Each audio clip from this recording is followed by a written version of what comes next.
হয়তো আর কিছুক্ষণই বাঁচবো আমি। নিঃশ্বাস নিতে কষ্ট হচ্ছে। চোখ জোড়া বন্ধ হয়ে আসছে। মাথা থেকে অঝোর ধারায় রক্ত বের হচ্ছে। খুব কষ্ট হচ্ছে। চোখের সামনে ভেসে উঠছে প্রিয়জনদের মুখগুলো। একটা ভুলের জন্য আমায় এত কষ্ট দিল, এত অবহেলা করলো তারা। হয়তো এটাই আমার ভাগ্যে ছিল। তবে অবশেষে আমি চির শান্তিতে ঘুমাতে চললাম। ভালো থেকো তোমরা। অতীতে যা ঘটেছিল, ঘুম ভাঙে এক বালতি পানির কল্যাণে, এটা আমার বোনের তৈরি অব্যর্থ টোটকা। যাই হোক, এখন তো আর শুয়ে থাকা যায় না। আমার এই অবস্থা দেখে ৩২ পাটি দাঁত বের করে হাসছে আদিবা, আর বলল, জলদি নিচে আয়, ফ্রেশ হয়ে নিয়ে। আর কি, চলে গেলাম ওয়াশরুমে। এবার আমার পরিচয়টা দিয়ে নেই। আমি আশিক, বাবা মায়ের একমাত্র বখাটে ছেলে। আর আদিবা হলো আমার যমজ বোন। তবে আমি তাকে আমার আপু বানিয়ে নিয়েছি, আর সেও আমাকে তার বড় ভাইয়া বানিয়ে রাখছে। আমরা দুজনেই এবার অনার্স লাস্ট ইয়ারে। পড়াশোনায় অত ভালো নই আমি। আদিবার খাতা কপি করেই এই পর্যন্ত এসেছি। তবে এমনি এমনি নয়, আমার আপুটা প্রচণ্ড ঘুষখোর। আমাকে তার জন্য প্রতিদিন চকলেট, আইসক্রিম, ফুচকা কিনতে হয়। যাই হোক, এবার নিচে যেতে হবে। কি রে, তোর এতক্ষণ লাগে ঘুম থেকে উঠতে? না মা, তোমার ছেলে তো সারা রাত চুরি করছিল, তাই হয়তো ঘুম ভাঙতে সময় লেগে গেছে। দেখো আদি বাপু, একদম ভালো হবে না কিন্তু। এই, তুই আমার বড় হয়ে আমাকে আপু বলছিস কেন ভাইয়া? তোরা থামবি? মা, বলো না, আমাদের মধ্যে কে বড়? বেশি বকর বকর না করে নাস্তা করে কলেজে যা। এরপর আমরা বের হয়ে পড়লাম কলেজে যাওয়ার জন্য। আমাকে কলেজের সবাই সম্মান করে, কারণ আমার নিজের একটা গ্রুপ আছে, একটু বখাটে টাইপের। এই জন্য আমার বোনকে বিরক্ত করার সাহস করা হয় না। এতে আমার বোন একটু আমার প্রতি বিরক্ত। যাই হোক, আমার বোনকে কলেজে নামিয়ে দিয়ে চলে গেলাম অন্য একজনকে বিরক্ত করতে। তার নাম হলো আখি। অসম্ভব সুন্দরী, আমাদের অফিসের ম্যানেজারের মেয়ে। এবার অনার্স প্রথম বর্ষে। 3 বছর ধরে পিছনে পড়ে আছি, কিন্তু এই মেয়ে আমাকে দেখতেই পারে না। 3 বছরে আখিকে কতবার প্রপোজ করেছি তার হিসেব নেই। প্রত্যেকবারই থাপ্পড়, গালি আর জুতাও ছুঁড়েছে অনেকবার। কিন্তু তারপরও আখির পিছু ছাড়িনি। বড্ড ভালোবাসি যে। কেন বুঝে না মেয়েটা? কেমন আছো আখি? আজকে তোমাকে খুব সুন্দর লাগছে।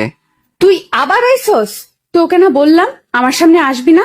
তখনই আশিক তাকে হাঁটু ভেঙে বসে আবারও প্রপোজ করে। আকি ঘুরে আশিককে থাপ্পড় মারতে যাবে, দেখেই তো আশিক নেই। সামনে চেয়ে দেখে আশিক কোথাও যেন যাচ্ছে। যাক, ভালো হলো, হাপড়টা বিদায় হয়েছে। দেখলাম আবিরাকে। খুবই অবাক হলাম। এই বইয়ের পোকাটা কলেজে রেখে এখানে কি করছে? একটু এগিয়ে গিয়ে দেখলাম একটা ছেলের সাথে আমার বোনের কথা কাটাকাটি হচ্ছে। এক পর্যায়ে ছেলেটা আমার বোনকে থাপ্পড় মেরে দিল। আমার মাথায় রক্ত উঠে যায়। আমার আদরের বোনকে থাপ্পড় মারা! দৌড়ে ওখানে পৌঁছালাম। গিয়ে ছেলেটার কলার ধরে ঘুষি মারতে যাব, আদিবা আমার হাত ধরে ফেলে। ভাই, ওকে ছেড়ে দে। ওর সাহস হয় কি করে তোকে থাপ্পড় মারার? কে ও? ও আমার বয়ফ্রেন্ড। তোর বয়ফ্রেন্ড আছে? আর ও তোকে থাপ্পড় মারলো কেন? আমাদের 4 বছরের রিলেশনশিপ, কিন্তু আজকাল ও আমাকে এড়িয়ে চলে। ফোন দিলে ফোন ধরে না, ফেসবুকেও কোনো খবর নেই, যোগাযোগও করে না। পরে আমার বান্ধবী থেকে জানতে পারি ওর আরেকটা মেয়ের সাথে সম্পর্ক আছে। আজকে এই বিষয়ে কথা কাটাকাটি করার সময় ও আমাকে থাপ্পড় মারে। ও আমাকে ঠকিয়েছে ভাই। তাহলে ওকে বাঁচালি কেন? মেরে তক্তা বানিয়ে দিতাম।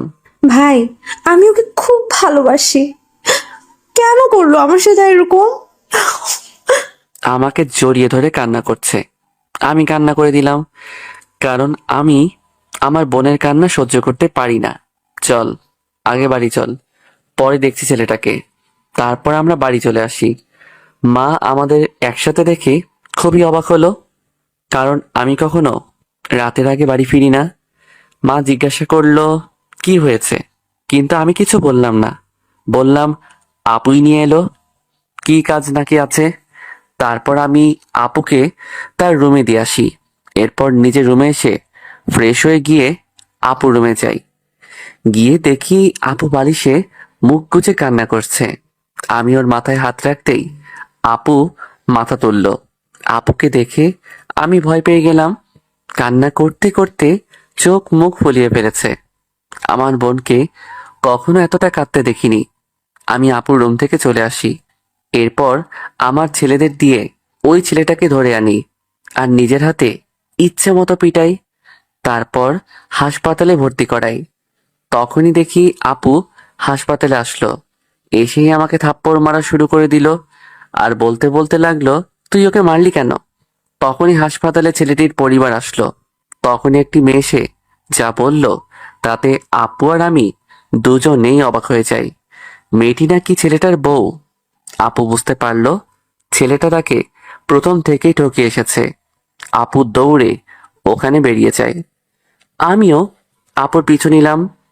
বাড়িতে এসে আপুকে কোথাও খুঁজে পাচ্ছি না। অনেক খোঁজাখুঁজির পর ছাদে গিয়ে আপুকে পেলাম। আমাকে দেখে জড়িয়ে ধরে ডুকরে ডুকরে কাঁদতে শুরু করলো। আমিও আপুর সাথে কাঁদতে কাঁদতে বললাম, আপু, তুই এই ছেলেটার জন্য কাঁদছিস? দেখিস, তোকে ওই ছেলের 1000 গুণ ভালো একটা ছেলের সাথে বিয়ে দেব, যে তোকে খুব ভালোবাসবে। সেটা তো বুঝলাম, কিন্তু আমার ভাইয়াটা কাঁদছে কেন? আমার বোন কাঁদছে বলে তাই। কই, আমি তো কাঁদছি না। এরপর আমি আদিবাকে নিজের হাতে খাইয়ে দিয়ে ঘুম পাড়িয়ে দিয়ে এলাম। খুব কষ্ট পেয়েছে মেয়েটা। এরপর আমি বাইরে এসে দেখি মা বাবা দাঁড়িয়ে আছে। তখন আমি তাদেরকে সবকিছু খুলে বলি। তখন বাবা বলে, অনার্স পরীক্ষার পর মেয়েটার বিয়ে দিয়ে দেব, তাহলে সব ঠিক হয়ে যাবে। তুমি কি কোনো ভালো ছেলেকে চিনো নাকি? হ্যাঁ, আমার অফিসেই কাজ করে, ছেলেটা খুবই ভালো। এরপর আমি আর আপু দুজনেই ছেলেটার সাথে দেখা করি। ছেলেটা একটু ভীত টাইপের, তবে আপুর নাকি পছন্দ হয়েছে। আমার মনে হয় সব মেয়েরা এটাই চায়, যাতে বিয়ের পর স্বামীকে নাকে দড়ি দিয়ে ঘোরাতে পারে। তবে আমারও ভালো লেগেছে এই জন্য যে ছেলেটা এতিম সম্পর্কের মূল্য বুঝবে। বিয়ের পর আপুকে নিয়ে আমাদের বাড়িতেই থাকবে, সব সময় আপু আমাদের সাথে থাকবে। দেখতে দেখতে আমাদের পরীক্ষা শেষ হয়ে যায় আর সেই সাথে ধুমধাম করে আপুর বিয়েটা হয়ে যায়। সবাই খুবই খুশি। কিন্তু তখন একটা ফোন আমার পুরো জীবনটাই বদলে দিল, সেই সাথে আমার পরিবারেরও। ফোন রিসিভ করার পর ওপাশ থেকে আমার বন্ধু নিলয় বলল, আকি নাকি অন্য একটা ছেলের সাথে আছে। ছেলেটা নাকি আকির বয়ফ্রেন্ড। শুনে তো আমার মাথা গরম হয়ে গেল। আকি আমার ছাড়া আর কারো হতে পারে না। আকি আমার সাথে এমনটা করতে পারে না। আজকে এর একটা বিহিত করতে হবে। তাই জলদি আমি নিলয়ের দেওয়া ঠিকানায় পৌঁছে যাই। কিন্তু ওইখানে গিয়ে আমি যা দেখলাম তাতে আমার রাগ চরমে। মাথায় রক্ত উঠে গেছে। এই ছেলেটা সারা তো দেখছি কুকুরের লেজ। এত মার খাওয়ার পরও লুচ্চমো গেল না। এই হারামিকে আজ মেরেই ফেলবো। আসলে এই ছেলেটাই হচ্ছে আমার আপুর এক্স। প্রথমে তো আমার বোনকে ঠকিয়েছে হারামিটা, এবার আমার ভালোবাসার দিকে হাত বাড়িয়েছে। কোনো কিছু না ভেবেই দৌড়ে গিয়ে বেটাকে ইচ্ছে মতো আরো দোলাই দিতে লাগলাম। শালা মায়ের খেয়ে মাটিতে লুটিয়ে পড়ে এবার আমি কি করতে লাগলাম, ঠিক তখনই পিছন থেকে কেউ আমার মাথায় ভারী কিছু দিয়ে আঘাত করে। আমি মাথায় হাত দিয়ে বসে পড়ি। ঘুরে তাকাতেই দেখি আখি আমাকে বাড়িটা মেরেই ছেলেটার দিকে এগিয়ে গেল আর বলতে লাগলো, আদি, তোমার কিছু হয়নি তো? তুমি ঠিক আছো তো? আমি বললাম, আখি, তুমি ভুল করছো। তুমি ভুল লোককে ভালোবেসেছো। এই কুত্তার বাচ্চা তোমার ভালোবাসার যোগ্য না। এ একটা ঠকবাজ। এই ছেলেটা আমার বউ। আরে জানি জানি, তোর বোন তো একটা বেশ্যা। সে আবিরকে নিজের যৌবনের জ্বালা মেটানোর জন্য ব্যবহার করেছে। তুইও তোর বোনের মতোই একটা লুচ্চা ইতর বদমাইশ। আমার মনে হয় তোর বাবা মাও ওরকম ছিল। আরে ভালো মানুষের ঘরেই তো ভালো মানুষ হয়। তোরা তো চিৎকার করে কথাগুলো বলল। এবার রাগে আমার শরীর কাঁপতে লাগলো। আমার কানে কানে বারবার আখির কথাগুলো ভাসতে লাগলো। আমাকে কিছু বললে আমার কিছু আসতে যেত না, কিন্তু আখি আমার বোনকে নিয়ে এত খারাপ কথা কি করে বলল? আমার মা বাবাকে যা নয় তাই বলছে। আমি তখন রেগে গিয়ে আখির গালে থাপ্পড় মেরে দিলাম। থাপ্পড়টা এতটা জোরে মেরেছি যে আখির কান দিয়ে রক্ত বেরিয়ে এলো আর সে নিচে পড়ে গেল। তখন আমি ওর চুলের মুঠি ধরে উঠালাম। কি বললি তুই? তোর সাহস তো কম না? আমাকে যা বলেছিস বলেছিস, কিন্তু পরিবারকে নিয়ে এত খারাপ কথা বলার তোর সাহস কি করে হলো? এই বলে আরেকটা চড় মারলাম। তারপর আবার চুলের মুঠি ধরে উঠিয়ে বললাম, আজকে তোর সব তেজ আমি মিটিয়ে দেব। তোর এমন অবস্থা করব যে সারা জীবনেও ভুলতে পারবি না। তারপর আমি আকিকে ওখান থেকে তুলে নিয়ে একটা ফ্ল্যাটে আসি আর ওই আদির বাচ্চাকে আমার লোকদের হাতে দিয়ে আসি। আমার রাগ এখনো এতটুকু কমেনি, বরং আকিকে দেখে আরো 1000 গুণ বেড়ে গেলাম। আকি ভয় থরথর করে কাঁপছে, আমার কাছে মিনতি করছে তাকে ছেড়ে দেওয়ার জন্য। কিন্তু আকির এখনকার কোনো কথাই আমার কানে পৌঁছালো না। আমার কানে সেই কথাগুলোই বাজছে। এবার আমি আকির দুহাত ধরে দেয়ালের সাথে চেপে ধরি। এবার আকি চিৎকার করতে লাগলো, কিন্তু আকির চিৎকার কেউ শুনতে পাবে না। বাইরে মুষলধারে বৃষ্টি হচ্ছে। আখির এরকম অবস্থা দেখে যেন আমি নর পশুতে পরিণত হয়ে গেছি। আমি হিতাহিত জ্ঞানশূন্য হয়ে গেছি। আকির ঠোঁটে একটা লম্বা কিস করি। তারপর আকি আমার মুখে থুতু মারে। এতে আমার রাগটা আরো বেড়ে যায়। এবার আমি কিস করে আকির ঠোঁট কেটে দেই। আকি ব্যথায় কুকিয়ে উঠল, তার ঠোঁট দিয়ে রক্ত পড়ছে। এবার আমি টেনে তার জামা ছিঁড়ে ফেললাম। আকি নিজেকে বাঁচানোর চেষ্টা করছে, আমার কাছে অনেক কাকুতি মিনতি করতে লাগলো, কিন্তু এই সময় আমার কানে কিচ্ছু যাচ্ছে না। এরপর আকিকে ধাক্কা মেরে বিছানায় ফেলে দিলাম। কিসের মতো করে ওর সারা শরীরে কামড়াতে লাগলাম। আর এরপর আমি যা করলাম সেটা আমি কখনো চিন্তাও করিনি। আমার কাজ শেষ হওয়ার পর আমি উঠে ওয়াশরুমে চলে যাই। ওয়াশরুমে যাওয়ার পর আমার টনক নড়ল। এটা আমি কি করলাম? এতটা নীচ কাজ আমি কি করে করতে পারলাম? তাও আবার আমার ভালোবাসার মানুষটার সাথে এমন করলাম কি করে? আমি এতটা খারাপ কি করে হয়ে গেলাম? বন্ধুরা, রাগের মাথায় আমরা অনেক সময় এমন কিছু কাজ করে ফেলি যা আমরা কখনো কল্পনাও করি না, কিন্তু রাগ আমাদের দিয়ে সে কাজটাই করায়।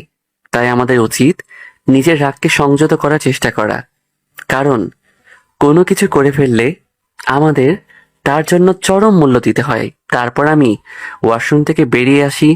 এসে দেখি আখি বিছানার এক কোনায় বসে ঠুকরে ঠুকরে কাঁদছে। এই কান্না নীরব কান্না। এই কান্নার কোনো আওয়াজ হয় না, শুধু কষ্টটাই থাকে পুরোটা জুড়ে। আমি কেন হয়তো কোনো পুরুষই এই কান্নার ভেতরের কষ্টটা বুঝতে পারবো না। আকি শরীরের দিকে তাকিয়ে নিজের ওপরে রাগ হচ্ছে খুব। এতটা নির্দয় আমি কি করে হলাম? এতটা পশুসুলভ আচরণ আমি কি করে করতে পারলাম? ছি, আশিক ছি, তুই একটা মেয়ের সাথে এমনটা কি করে করতে পারলি? আকির সারা শরীরে আঁচড় ও কামড়ের দাগ বসে গেছে। ওর সারা শরীর ফুলে গেছে। আমার চোখ দিয়ে পানি চলে আসলো। আমার নিজের ভালোবাসার মানুষের সাথে আমি এমনটা কি করে করলাম? আকি কি আমায় কোনো দিনও এর জন্য মাফ করবে? আমি আকির কাছে যেতেই আখির কান্না বন্ধ হয়ে গেল। আমি বললাম, আখি, আমাকে ক্ষমা করে দাও। আমি রাগের মাথায় কি করে ফেলেছি তা আমি নিজেও জানি না। তুমি আমার পরিবারকে এত খারাপ খারাপ কথা বলছিলে বলে আমি আমার রাগকে কন্ট্রোল করতে পারিনি। আমাকে মাফ করে দাও আখি। এই বলে আকির হাত ধরতে গেলাম। আকি চিৎকার করে বলে ওঠে, সাবধান, আমাকে টাচ করবি না শয়তান। তোকে দেখলেও আমার ঘৃণা হচ্ছে। আবার বলতেছিস তুই নাকি আমাকে ভালোবাসিস। এই তোর ভালোবাসার নমুনা? সরি আমি যা করেছি তার জন্য, কিন্তু এখন তোমার চিকিৎসা দরকার। তুমি আমার সাথে চলো, হাসপাতালে যেতে হবে। দেখো, কাঁদলে তো আর সব ঠিক হয়ে যাবে না, তাই না? আর বিশ্বাস করো, আমি তোমাকে সত্যি ভালোবাসি। না, এইভাবে হবে না। আমি আকিকে কোলে করে গাড়িতে বসাই আর গাড়ি চালিয়ে সোজা হাসপাতালে। তারপর আখির চিকিৎসার ব্যবস্থা করি। ডক্টর দেখে বলে, এমন অবস্থা কি করে হলো? আমরা কিছু বলছি না দেখে নিজের কাজ করে ওষুধ লিখে দিয়ে কেবিন ত্যাগ করে। এরপর আমি ওষুধ আর খাবার কিনে এসে দেখি আঁখি ঘুমাচ্ছে। ঘুমের মধ্যে ওকে খুব শান্ত আর নিষ্পাপ লাগছে। কি করে যে এমন মেয়ের সাথে এই ব্যবহারটা করলাম আমি ভেবে পাই না। মেয়েরা এমন কেন? এত বছর ধরে আমি ওর পিছনে পড়ে আছি, শত অপমান সহ্য করেও ওর পিছু ছাড়িনি, শুধু ওর থেকে একটু ভালোবাসা পাওয়ার আশায়। আসলে সত্যিকারের ভালোবাসার কদর আজকাল কম। এই জন্যই তো আখি ওই প্লে বয় প্রেমে পড়ে আর এতটাই বিশ্বাস করে যে ওই ছেলে যা বলেছে সবই বিশ্বাস করে ফেলেছে। আখির ঘুম ভেঙে যায়, আমাকে দেখেই মুখ ফিরিয়ে নেয়। আখি, খাবারটা খেয়ে নাও, এরপর ওষুধগুলো খেতে হবে। তোর রান্না কোনো জিনিসই আমি খাবো না। আমার ঘৃণা হয় তোকে দেখলে। দেখো, আমি সত্যি সরি, আমি মানছি আমার ভুল হয়েছে, কিন্তু এখন খাবারটা খেয়ে নাও প্লিজ। এই বলে আমি ওর মুখের দিকে খাবারটা বাড়িয়ে দিলাম। ও আবারও মুখ ঘুরিয়ে নেয়। ব্যাস, মাথায় রাগ উঠে গেল। সোজা আঙ্গুলে ঘি উঠবে না। তাই এবার, এই মেয়ে, তুই খাবি কিনা বল। না। তখন আমি এক হাতে ওর মুখ টিপে ধরে আরেক হাতে খাবার ঢুকিয়ে দেই। তখনও বাধ্য হয়ে খাবারটা খেলো। তারপর আমি ওকে ওষুধ খাওয়ানোর পর সে ঘুমিয়ে পড়ে। তখন আমি চেয়ারে বসেই ঘুমিয়ে পড়ি। সকালে আমার ঘুম ভাঙে কারো ধাক্কাতে। চোখ খুলে দেখি আঁখি বেডে নেই। আমি ঘাড় ফিরিয়ে দেখি পুলিশ। মিস্টার আশিক, আপনাকে একবার আমাদের সাথে থানায় যেতে হবে। কিন্তু কেন? আপনার বিরুদ্ধে একটি মেয়ে ধর্ষণের অভিযোগ করেছে। আমার বুঝতে বাকি রইল না এটা আঁখির কাজ।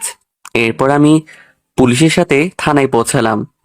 গিয়ে দেখি আমার পুরো পরিবার আর আঁখি। আঁখির বাবা সেখানে বসে আছে। তখন আমার বাবা আমাকে দেখে আমার কাছে এসে জিজ্ঞাসা করলো, মেয়েটা যা যা বলছে তা কি সত্যি? মাথা নিচু করে হ্যাঁ জানান দিলাম। তখনই আমার বাবা চর বসিয়ে দিলেন। তারপর লাঠি এনে ইচ্ছে মতো পিটাতে লাগলেন। পুলিশের কিছু লোক এসে বাবাকে আটকালো। আমি সেইভাবেই দাঁড়িয়ে আছি। জানি এখন আমার কথা কেউ শুনবে না। তুই আমার ছেলে হয়ে এমন কাজটা কি করে করলি? তোর জন্য সমাজে মুখ দেখাতে পারবো না। তোকে জন্মের আগে মেরে ফেলা উচিত ছিল, তাহলে আজ আমার বংশের এত বড় দাগ লাগতো না। তোকে আমার নিজের ছেলে বলেও পরিচয় দিতে ঘৃণা হচ্ছে। দেখুন, আপনারা এসব ঝগড়া বাদ দিয়ে ভিতরে এসে বসুন, সবকিছু ওখানেই বলা যাবে। দেখুন, পুরো ঘটনাটা এখানে আমরা সকলেই জানি, আর মিস্টার আশিকও তার অপরাধ স্বীকার করে নিয়েছে।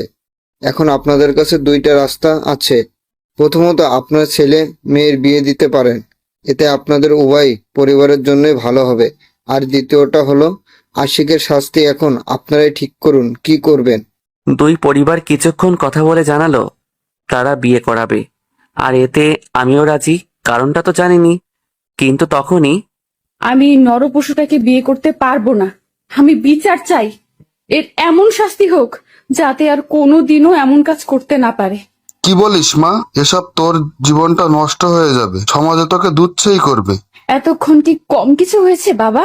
আখির চেহারার অবস্থা দেখে তার বাবা বলল, আমাদের কিছু সময় দিন, আমাদের পরিবারের মধ্যে কিছু কথা বলে নিলে ভালো হতো। তখন অফিসার বলল, ঠিক আছে, আমি আপনাদের 5 দিন সময় দিলাম। এর মধ্যে আপনারা আপনাদের সিদ্ধান্ত জানাবেন। আর ততদিন মিস্টার আশিক আমাদের হেফাজতেই থাকবে। কেমন আছো আশিক? খুব ভালো আছি। বাবা মা আপু তারা কেমন আছে? তুমি তো জানোই তারা কেমন। আচ্ছা, তুমি তো এরকম ছেলে নও, তাহলে এরকম একটা কাজ কি করে করলে? এরপর আমি দুলাভাইকে ওই দিনের সব কথা খুলে বলি। তোমার দিক থেকে বলতে গেলে রাগ হওয়াটাই স্বাভাবিক, কিন্তু তুমি একটু বেশি করে ফেলছো রাগের মাথায়। আরেকটা কথা, আমি খবর নিয়ে জানতে পেরেছি যে আখি বিয়েতে রাজি হয়েছে। তারা সম্ভবত কালই আসবে। চিন্তা করো না, সব ঠিক হয়ে যাবে। এই কয়দিনে কি হাল করেছো নিজের? আসলে আমি এতদিন আসতে পারিনি কারণ বাবা কিছুদিন ধরে ঘর থেকে বের হচ্ছেন না, যার কারণে অফিসের সবকিছু আমাকে দেখতে হচ্ছে। এত ব্যস্ততার কারণেই আসতে পারিনি। না না, একদম এমন করে বলো না। তুমি শুধু আমার পরিবারের খেয়াল রেখো, তাতেই আমি খুশি। আচ্ছা, তুমি এখন বাড়িতে চলে যাও, না হলে সবাই চিন্তা করবে। এরপর দুলাভাই চলে যায়। লোকটা খুবই ভালো। পরের দিন আখি আর আমার বিয়েটা পুলিশ স্টেশনে হয়। এরপর আমরা বাড়ির দিকে রওনা হই। বাড়িতে পৌঁছে আমি আপু আর মায়ের সাথে কথা বলার অনেক চেষ্টা করি, কিন্তু তারা আমাকে পাশ কাটিয়ে চলে যায়। তারা যেন আমায় সহ্যই করতে পারছে না। আপু শুধু নিয়মের খাতিরে আর দুলাভাইয়ের পীড়াপিড়িতে বাসর ঘরটা সাজিয়ে দিল, সেই সাথে আকিকেও বউ সাজানোর দায়িত্ব নিল। তখন বাবা আমার কাঁধে হাত রাখলেন, বললেন, খুব কষ্ট হয়েছে না রে? তোর মাথা এতটা গরম করিস কেন? কতবার বলেছি নিজের রাগের উপর একটু কাবু রাখ। তুই আমার কথা শুনলে তো? বুঝতে পারলাম দুলাভাই বাবাকে সবকিছুই বলেছে। এটা ভেবে আমার খুবই ভালো লেগেছে যে বাবা আর আমার প্রতি রেগে নেই। তখন বাবা বললেন, দেখ, যা হয়েছে সেটা ভুলে যা, জীবনটা এখন নতুন করে শুরু কর। এরপর আমরা খেতে বসলাম। সবাই খাওয়া শুরু করে দিয়েছে, কিন্তু আমার পাতে কেউ খাবার বেড়ে দেয়নি। আকিকে মা আর আপু খুবই যত্ন করে খাওয়াচ্ছে। আমি অনেক কষ্টে কান্না চেপে চেয়ারে বসে রইলাম। বাবা আর দুলাভাই বিষয়টা খেয়াল করলেন, কিন্তু তারা মা আর আপুর ওপরে কিছুই বলতে পারবে না। কিছুক্ষণ পর দুলাভাই আমার পাতে ভাত বেড়ে দিলেন। আমি আর পারছি না কান্নাটা চেপে রাখতে, চিৎকার করে কাঁদতে ইচ্ছে করছে। আমি তখন খাবার টেবিল ছেড়ে সোজা ছাদে চলে এলাম। আমার চোখ দিয়ে অঝোর ধারায় পানি পড়ছে। আমি কোনো দিনও এতটা কাঁদিনি। চিৎকার করে কাঁদতে ইচ্ছে করছে, কিন্তু ছেলেদের সেই অধিকার নেই। তাদেরকে আড়ালেই কাঁদতে হয়। তারা চাইলেও চিৎকার করতে পারে না। কিছুক্ষণ পর দুলাভাই ছাদে এলেন, কিন্তু আমার এই অবস্থা দেখে কিছু না বলেই চলে গেলেন, নিজেকে কিছুটা স্বাভাবিক করে। এরপর রাত 1টার দিকে আমি আমার রুমে প্রবেশ করলাম। দেখলাম রুমটা খুবই সুন্দর করে সাজানো হয়েছে। এক সময় আখিকে নিয়ে বাসর ঘরের অনেক স্বপ্নই ছিল আমার, কিন্তু সবকিছু তো আমি নিজে শেষ করে দিয়েছি। এখন আগের সামনে যেতেও আমার দ্বিধা হচ্ছে। তখন আমি ধীরে ধীরে খাটের দিকে এগোলাম। কাছে গিয়ে বুঝতে পারলাম আখি কাঁদতেছে। আমি তার কাঁধে হাত রাখতে যেও রাখতে পারিনি। তখন আখিকে ডাক দিয়ে বললাম, কাঁদছো কেন? এরপর আখি আমার দিকে মুখ তুলে তাকাতেই ভয় পেয়ে গেলাম। এই কি হাল করেছে মেয়েটা নিজের চেহারাটার! এই 4 দিনে একেবারে শুকিয়ে গেছে, চোখের নিচে কালো দাগ পড়ে গেছে। আসলে এতক্ষণ আমি নিজের অপরাধ বোধের কারণে আখির দিকে ভালো করে তাকাতেও পারিনি। এতক্ষণ ধরে মেয়েটা নিশ্চয়ই কান্না করছিল, কারণ ওর চোখ দুটি ফুলে গেছে, টকটকে লাল হয়ে গেছে। আমি বললাম, এ কি হাল করেছো তুমি নিজের? আরে এখন তো সব ঠিক হতে যাচ্ছে, এবার একটু হাসো। তখন আখি আমার দিকে অগ্নি দৃষ্টিতে তাকালো আর বলল, তোর মতো চরিত্রহীন লম্পটের সাথে আমি থাকতে পারবো না। আমি শুধু আমার বাবার কথা রাখতে তোকে বিয়ে করেছি। দেখো আখি, যা হয়েছে সেটাকে একটা খারাপ স্বপ্ন ভেবে ভুলে যাওয়া যায় না? আমাকে কি ক্ষমা করা যায় না? আমি জানি আমি তোমার অনেক বড় ক্ষতি করে দিয়েছি, কিন্তু এখন তো আর সেসব নিয়ে বসে থাকা চলবে না, তাই না? চলো আমরা জীবনটা নতুনভাবে শুরু করি। আমি কথা দিচ্ছি তোমার সবকিছু আবার ঠিক করে দিব। আখি তখন রাগান্বিত চেহারা নিয়ে চিৎকার করে বলল, তাই নাকি? তুই আমার সবকিছু ঠিক করে দিবি? ঠিক করতে পারবি তো? তুই কি পারবি লোকের মন থেকে আমায় নিয়ে বিচ্ছিরি কথা আছে দূর করতে পারবি সেগুলো? পারবি আমার বাবা মা ও পরিবারের সম্মান ফিরিয়ে দিতে? পারবি আমার সুন্দর জীবনটা ফিরিয়ে দিতে? পারবি কি আমার দেখা সকল স্বপ্নগুলোকে ফিরিয়ে দিতে, আমার জীবনটা আগের মতো করে দিতে? কি হলো মিস্টার আশিক, কথা বলছেন না কেন? কোনো উত্তর নেই তোর কাছে, তাই না? এখন আমি কি বলতে পারি? এটা তো সত্যি যে আখির সবকিছু আমি ফিরিয়ে দিতে পারবো না। একটা ভুল আমাদের জীবনটা কি করে দিল।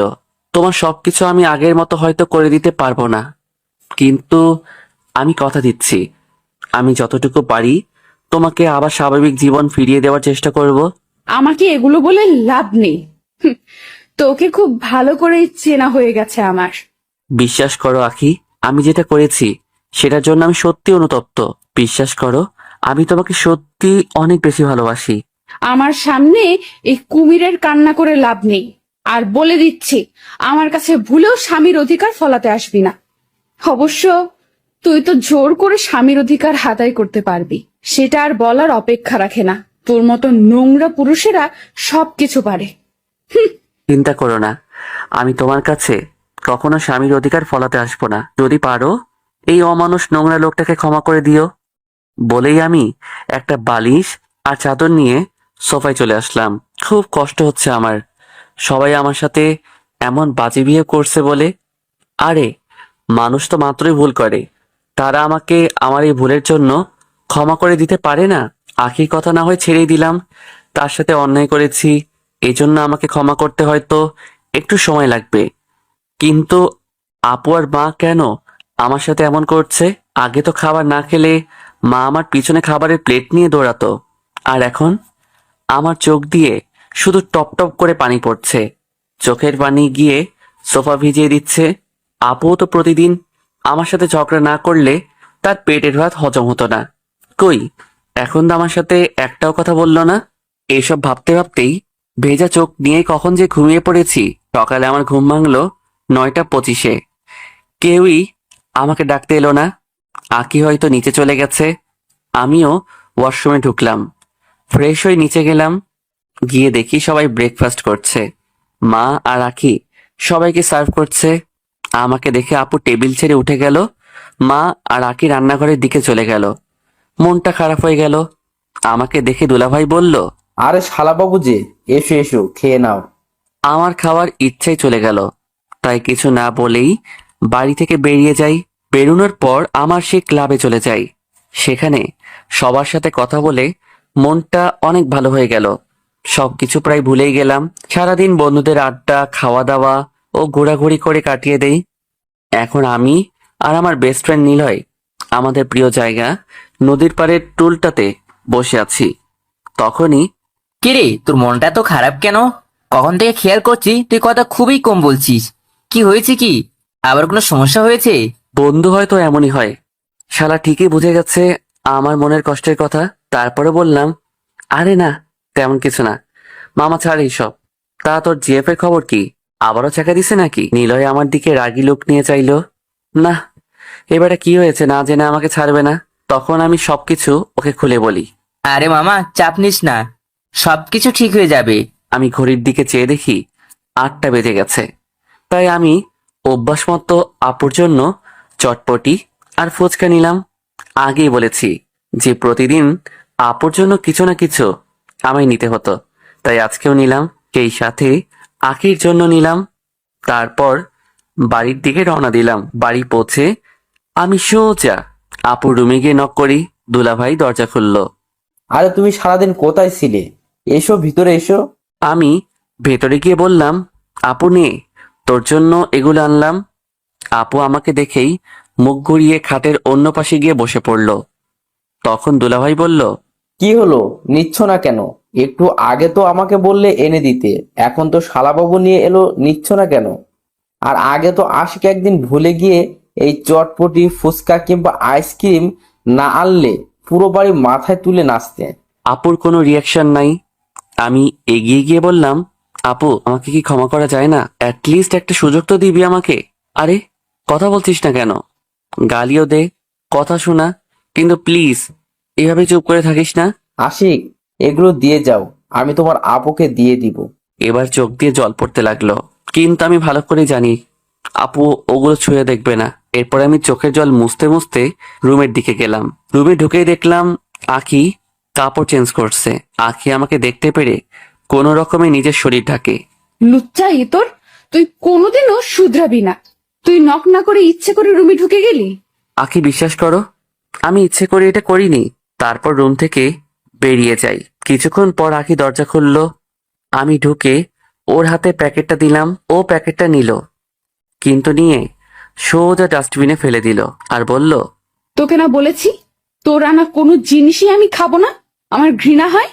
আমি কিছু না বলে সোজা ছাদে চলে এলাম। ছাদে এসে পকেট থেকে একটু আগে কিনে নিয়ে আসা সিগারেটের প্যাকেটটা বের করলাম। কি ভাবছেন আমি এখন সিগারেট খাবো? না ভাই, আমি বাবা মায়ের যতই বকে যাওয়া সন্তান হই না কেন, নেশা জাতীয় দ্রব্য ছুঁয়েও দেখিনি। সিগারেটটা জ্বালিয়ে হাতে নিয়ে বসে থাকাটাই আমার অভ্যাস। এতে কেমন যেন অদ্ভুত একটা শান্তির ভাব আসে মনে। যাই হোক, কিছুক্ষণ ছাদে কাটিয়ে নিচে রুমে চলে আসি। এসে দেখি আখি ঘুমিয়ে আছে।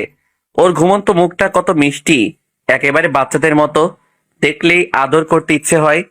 কিন্তু সেই সাহস আমার আছে কই?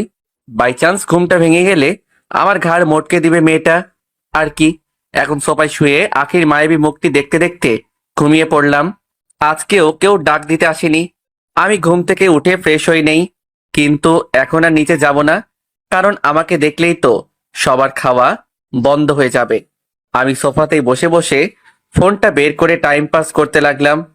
কিছুক্ষণ পর বাবা এলেন ঘরে, তবে হাতে করে আমার জন্য খাবার নিয়ে এলেন, কিন্তু অভিমানের ঠেলায় আমার আর খাওয়া হয়ে ওঠেনি। তখন বাবা বলল, তুই এক কাজ কর, এভাবে বাড়িতে বসে বসে কষ্ট না পেয়ে অফিসে জয়েন করে কাজে মন দে। দেখবি কাজে ব্যস্ত থাকলে কষ্টটা অনেক কমে যাবে। আমিও বাবার কথা মতো রেডি হয়ে বাবার সাথে অফিসে চলে গেলাম। বাবা আর দুলাভাই অফিসের সবার সাথে আমার পরিচয় করিয়ে দেয়, আর দুলাভাই আমাকে কাজগুলো দেখিয়ে দেয়।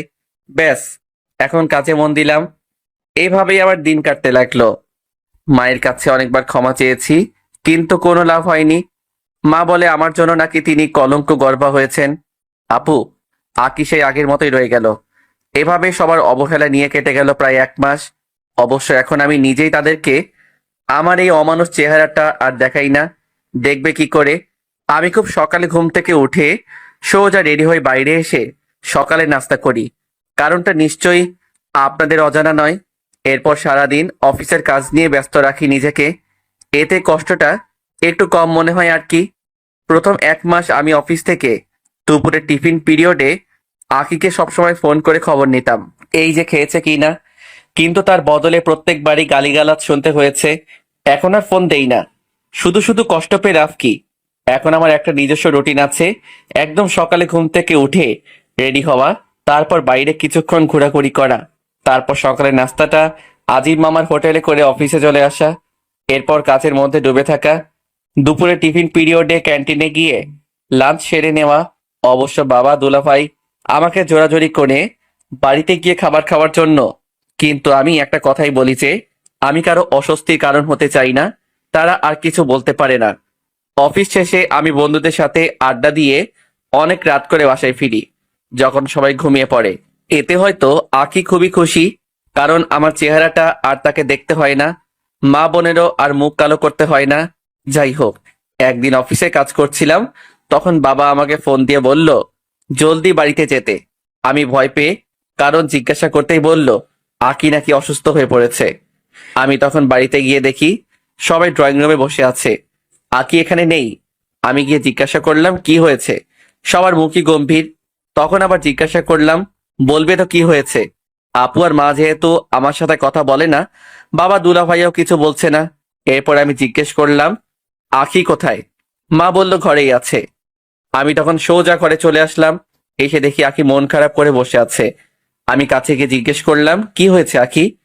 আঁকি ঠায় বসে আছে, কিছুই বলছে না। তখন আমি একটু উচ্চস্বরেই প্রশ্ন করলাম আরে কি হয়েছে? কেউই তো দেখছি কথা বলছে না, একটু বলবে প্লিজ ঘটনাটা কি? তখন আঁকি আমার দিকে শুকনা গলায় বলল আমি প্রেগনেন্ট। কি বলবো, আমার তো খুশিতে নাচতে ইচ্ছা করছে।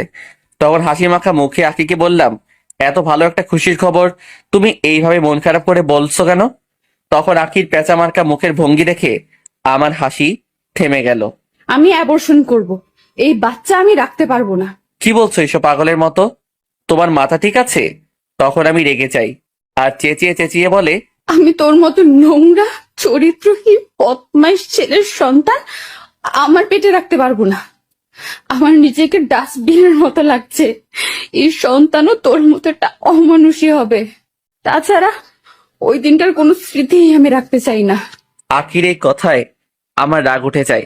আমি রেগে গিয়ে ওকে থাপ্পড় মারতে যাব, তখন দেখি মা আমার হাত ধরে ফেলেছে। তারপর আমার গালেই থাপ্পড় বসিয়ে দিল।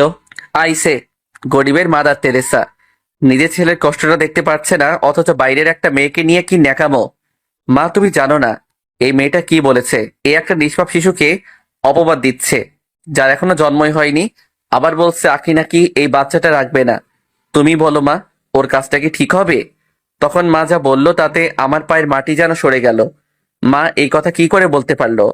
মা বলল যে তোর মতো সন্তান না হয় ভালো।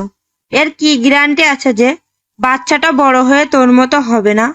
আমার মতে আখে যেটা ঠিক মনে করেছে সেটাই করুক। মায়ের পায়ে পড়ে গেলাম। মা, এসব কি বলছো তুমি? আমার ভুলের জন্য একটা নিষ্পাপ শিশুকে কেন শাস্তি দিচ্ছ?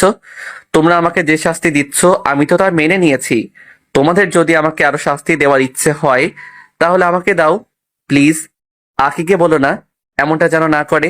আমার কোনো কথাই ওদের কানে পৌঁছালো না। ওরা ঘর থেকে বেরিয়ে গেল। আমি সেখানে ঠাই বসে আছি। নিজেকে খুবই অসহায় লাগছে। একটা ভুলের জন্য একটা মানুষকে ঠিক কতটা শাস্তি দেওয়া যায় আমার সেটা জানা নেই, কিন্তু নিজের ভালোবাসার মানুষদের অবহেলার চেয়ে বড় শাস্তি হয়তো আর নেই। আখির উপর আমার ঘৃণা সৃষ্টি হতে লাগলো।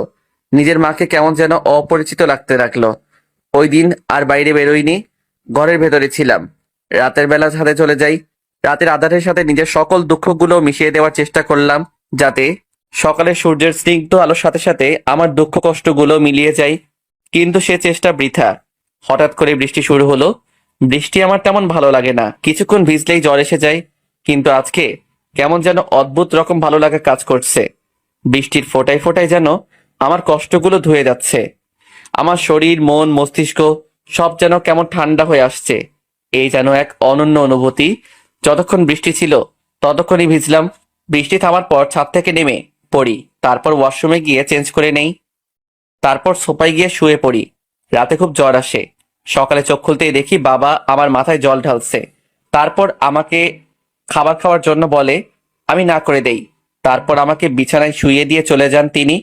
তিনি জানেন আমি যখন একবার বলেছি যে খাবো না, তার মানে খাবো না। কিছুক্ষণ পর একটা ফোন আসলো। প্রথমবার ধরতে পারিনি, তাই আবার ফোন দিলে ধরতেই ওপাশ থেকে দুলাভাই বলল আখি নাকি আপুকে নিয়ে হাসপাতাল গেছে অ্যাবর্শন করার জন্য। আমি তখনই বাড়ি থেকে বেরিয়ে আসলাম। যদিও জ্বর এখনো আছে, কিন্তু আমি না গেলে অনেক বড় ক্ষতি হতে চলেছে। গাড়িতে উঠে আপুকে ফোন দিলাম, ধরছে না। তখন আখিকে দিলাম, কিন্তু কোনো সাড়া নেই। অনেকবার ট্রাই করার পর আপু ফোন ধরলো। জিজ্ঞেস করলাম তারা কোথায় আছে। আপু অনেক বিরক্তি নিয়েই উত্তরটা দিল। আমি সোজা হাসপাতালে চলে এলাম। পৌঁছে দেখি আপু আর আখি হাসপাতালে সবে গাড়ি থেকে নেমেছে। আমি গাড়ি থেকে নেমে দৌড়ে তাদের কাছে যেতে চাচ্ছিলাম, কিন্তু আমার শরীর খুবই দুর্বল। কোনো মতে তাদের নাগাল পেলাম। আমি গিয়ে তাদের পথ আটকাই। এরপর বললাম, কি করতে যাচ্ছ তোমরা? আমি এটা কিছুতেই হতে দেব না। যাই হোক যাক না কেন, আমি তোমাদের আমার সন্তানকে এভাবে মারতে দিব না। আমি আকির হাত ধরে টানতে লাগলাম। কি বলবো, আমার শরীর তো খুবই দুর্বল। আমি আকির সাথে পেরে উঠলাম না। তারপর কোথা থেকে যেন দুজন লোক এসে আমাকে ধরে হাসপাতালের গেট দিয়ে বের করে দেয়। আমার মাথাটা কেমন যেন ঘুরতে লাগলো, যার কারণে আমি কোনো দিকে হাঁটছি সেটা বুঝতে পারছি না। কিন্তু আমি হাঁটছি, তাদেরকে আমায় আটকাতে হবে। তখন হঠাৎ করে কিসের সাথে যেন প্রচন্ড ঝরে ধাক্কা খেলাম। আমি মাটিতে লুটিয়ে পড়লাম। বন্ধুরা, এতক্ষণ আমরা ফ্ল্যাশব্যাকে ছিলাম, এখন চলুন বর্তমানে ফিরি। আমার আশেপাশে লোকজনের আওয়াজ শুনতে পারছি, কিন্তু চোখ খুলতে পারছি না। আমি অজ্ঞান হয়ে যাই। আমার যখন জ্ঞান ফিরে তখন দেখতে পাই আমি হাসপাতালের বেডে শুয়ে আছি, কিন্তু মাথা তুলতে পারছি না। আমি ওঠার চেষ্টা করতেই নার্স আমাকে বলল, আরে আপনার জ্ঞান ফিরেছে তাহলে? আপনি জানেন আপনি কতদিন ধরে অজ্ঞান অবস্থায় ছিলেন? মানে কি বলতে চাচ্ছেন? আমি কতদিনে অজ্ঞান ছিলাম? জি স্যার, আপনি আজ নিয়ে 25 দিন অজ্ঞান অবস্থায় ছিলেন। শুনে তো আমার মাথায় বাজ পড়লো। 25 দিন আমি অজ্ঞান ছিলাম? তখন নার্স বলল, স্যার আপনি রেস্ট নিন, আমি আপনার স্ত্রীকে খবর দিচ্ছি। বলতে হয় স্যার, খুব কপাল করে এমন স্ত্রী পেয়েছেন। আজকালকে তো হাসপাতালের নার্সদের উপরে দায়িত্ব দিয়ে চলে যায় বাড়ির লোক, কিন্তু আপনার স্ত্রী দিন রাত আপনার কাছে বসেছিলেন, আপনার সেবা যত্ন করতেন, এবং উনি কি একটা কাজে বাইরে গেছেন। তারপর নার্স চলে যায়। আমি এবার খুব ভালো রকম অবাক হলাম। আখি কি করে সম্ভব? সে তো আমাকে সহ্যই করতে পারে না। তাছাড়া আমার বাড়ির লোকেরাই বা কোথায়? নার্স তো তাদের কথা কিছুই বলল না। তারা কি এখন আমার উপর রেগে আছে? যদি তাই হয় তাহলে বাবা, দুলা ভাই এরা কোথায়? এসব ভাবতে ভাবতে আমার মাথা চট পাকিয়ে গেল। তখনই দরজায় কারো আগমন। হয়তো দৌড়ে এসেছে। মেয়েটি খুব হাঁপাচ্ছে। মেয়েটির বয়স আনুমানিক 23-25 হবে। গায়ের রং তেমন ফর্সা না হলেও মেয়েটির মুখ ভীষণ মায়াবী, চোখ দুটি বড় বড়। কাজল নেই অবশ্য, কাজলের দরকারও নেই। মেয়েটির চোখে যেন সরোবরে কালো জল চিকচিক করছে। পরনে সালোয়ার কামিজ, সাজসজ্জা তেমন নেই, তবে এই হালকা সাজেই মেয়েটিকে অপূর্ব লাগছে। ঠোঁটে একটা প্রশান্তির চোখকার হাসি, মোট কথা মেয়েটির যা রূপ, তাতে যে কোনো পুরুষই প্রেমে পড়তে বাধ্য। মেয়েটি এক দৃষ্টিতে আমার দিকে তাকিয়ে আছে। কিন্তু কে এই মেয়ে? আমার এখানে কি করতে এসেছে? এসব ভাবছি, তখন নার্স এসে বলল, ও ম্যাডাম, আপনি এসে পড়েছেন। আমি বুঝতে পারলাম এই সেই মেয়ে যাকে নার্স আমার বউ বলছে। তার মানে আমি ভুল ছিলাম, আঁখি নয়। তখন মেয়েটি আমার পাশে একটা চেয়ারে বসলো। পুরো রুমটা একটা মিষ্টি গন্ধে পড়ে গেছে, যাকে বলে মাতাল করা সুগন্ধ। মেয়েটির গা থেকেই এই মিষ্টি ঘ্রাণ আসছে। মেয়েটি আমাকে কিছু বলতে চাচ্ছে, কিন্তু সংকোচ বোধ করছে। আর এমন একটা বেচারি টাইপ চেহারা হয়ে আছে যে আমার হাসি পেয়ে গেল। আমার হাসি দেখে মেয়েটিও হেসে দিল। আমি বললাম, আপনি তাহলে আমাকে হাসপাতালে নিয়ে এসেছেন? এবার সে কথা বলল। হ্যাঁ মিস্টার, আমি আপনাকে এখানে নিয়ে এসেছি। কেমন আছেন এখন? ভালো, আপনাকে ধন্যবাদ। আরে ধন্যবাদের কি আছে? আমরা মানুষই তো মানুষকে সাহায্য করব, এটা তো আমার দায়িত্ব ছিল। তাছাড়া আপনার এই অবস্থার জন্য আমিই তো দায়ী। মানে বুঝলাম না, আপনি দায়ী মানে? আপনি তো আমার গাড়িতেই অ্যাক্সিডেন্ট করেছেন। আসলে আমি নতুন ড্রাইভিং শিখেছিলাম, কিন্তু উত্তেজনায় গাড়ির স্পিড এতটা বাড়িয়ে দিয়েছিলাম যে কন্ট্রোল করতে পারিনি। তার ফলে আপনার এই অবস্থা হয়েছে। I am sorry. আরে না না, যেটা হয়েছে সেটা হয়েছে, তা নিয়ে মাথা ঘামিয়ে লাভ নাই। কিন্তু আমি একটা ব্যাপার বুঝতে পারছি না, নার্স কেন আপনাকে আমার স্ত্রী বলছিল? তখন দেখি মেয়েটি লজ্জা পেয়ে যায়। বাহ, মেয়েটির লজ্জা মিশ্রিত মুখটা তো ভারী মিষ্টি লাগছে। মেয়েটি একটা হাসি দিয়ে বলল, এর জন্য আমি সরি। আসলে আপনার অবস্থা খুবই খারাপ ছিল। যেহেতু অ্যাক্সিডেন্ট কেস, তাই ডক্টর চিকিৎসা করতে চাইছিল না। তাই আমি বাধ্য হয়ে বলি যে আমি আপনার বউ। সেটা তো বুঝলাম, কিন্তু নার্স বলছিল আপনি নাকি আমার দিনরাত সেবা করছেন। এটা তো করতেই হতো, আমার জন্যই তো আপনার এই অবস্থা হয়েছে, তাই না? আমি ভাবছি কি আশ্চর্য, আমার নিজের লোকেরা আমাকে ফেলনা করে রেখে দিয়েছিল। আর এই মেয়েটাকে আমি আগে কখনো দেখিও নি, না ছিল কোনো পরিচয়। অথচ মেয়েটা নাকি আমাকে সেবা করে সুস্থ করে তুলেছে, আর নিজের ভুলের জন্য বারবার ক্ষমাও চাচ্ছে, যেটা নাকি সে নিজের অনিচ্ছায় করেছে। কত পার্থক্য এই মেয়েটা আর আমার আপনজনদের মধ্যে। আমি যখন আমার পুরনো দিনগুলির কথা ভাবা শুরু করছিলাম, তখন মেয়েটিটাকে আমি বাস্তবে ফিরলাম। ও হ্যালো মিস্টার, কোথায় হারিয়ে গেলেন? না না, কিছু না, আপনি বলুন কি বলবেন। আমি বলবো মানে? এখন তো বলবেন আপনি। আপনার সম্পর্কে তো আমি কিছুই জানি না। আর আপনার পরিবারকেও জানাতে হবে আপনার কথা। তারা হয়তো ভীষণ চিন্তায় আছেন। আমি আস্তে আস্তে নিজের মনে মনে বললাম, আমার জন্য চিন্তা করার মতো কেউ নেই। কিন্তু এ কি, মেয়েটার কান মনে একটু বেশি পাতলা, আমার কথা শুনে ফেললো। চিন্তা করার মতো কেউ নেই মানে? আপনার কি কেউ নেই? না, আমার পৃথিবীতে কেউ নেই, সবাই আমার জীবন থেকে হারিয়ে গেছে। মেয়েটিকে কিছু বলতে চাইনি, কারণ আমার কষ্টের কথা শুনিয়ে কাউকে কষ্টিত করার কোনো মানে হয় না। তাছাড়া আমিও আর ওখানে ফিরে যেতে চাই না। অবশ্য বাবার জন্য খারাপ লাগছে, তবে এটাই ঠিক হবে, কারণ আমার জন্য বাবাকে কম কথা শুনতে হয়নি, কম অপমানিত হননি। খারাপ অতীতটা ভুলে যাওয়াই ভালো, সেটাকে বারবার মনে করে কষ্ট পাওয়াটা বোকামি। ও হ্যালো মিস্টার, আবার কোথায় হারিয়ে গেলেন? সরি, আমার কথার জন্য হয়তো আপনি কষ্ট পেলেন। আসলে আমি বুঝতে পারিনি যে আপনি অনাথ। অনাথ কথাটা যেন বিষের চুরির মতো বুকে বিঁধল, কারণ যারা অনাথ তাদেরকে অনাথ বললে এতটা কষ্ট হয়তো হতো না। কিন্তু আমার সবকিছু থাকতেও আজকে অনাথ। মেয়েটা কিছুটা বিরক্ত হয়ে বলল, আরে আপনি তো আজব। আমি আপনার সাথে কথা বলছি আর আপনি কি নিয়ে ভাবছেন? এভাবে কি কথা বলা যায়? সরি সরি, আসলে আমি। থাক থাক, আর বলতে হবে না। আমরা এতক্ষণ ধরে কথা বলছি, আপনার নামটাই জানা হলো না। ও সরি, আমার নাম হলো আশিক, মানে মোহাম্মদ ইফাদুল ইসলাম আশিক। আপনি তো মিস্টার সত্যি একটা বলদ গাধা কোথাকার। আরে একটা মেয়ে আপনার সাথে আগ বাড়িয়ে কথা বলছে আর আপনি কোনো কিছুই বলছেন না। মেয়েদের সাথে কিভাবে কথা বলতে হয় তাও তো জানেন না দেখছি। আরে অ্যাটলিস্ট আমার নামটা তো জিজ্ঞেস করবেন নাকি? সরি সরি, আসলে আমি বুঝতে পারিনি। আচ্ছা, আপনার নাম কি? হুম, ঠিক আছে। আমার নাম হলো তানিশা আক্তার রেনু, তবে সবাই আমাকে রেনু বলেই ডাকে। খুব সুন্দর নাম। তাই ধন্যবাদ, আপনার নামটাও সুন্দর। ধন্যবাদ। এইভাবেই কেটে গেল আরো 10 দিন। রেনু আর আমি এখন খুবই ভালো বন্ধু। আজকে ডাক্তার বলল আমি বাড়ি যেতে পারবো। রেনুও আমার সাথে ছিল।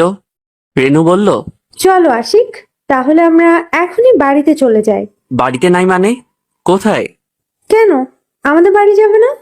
না গেলে তুমি যাবেটা কোথায় শুনি?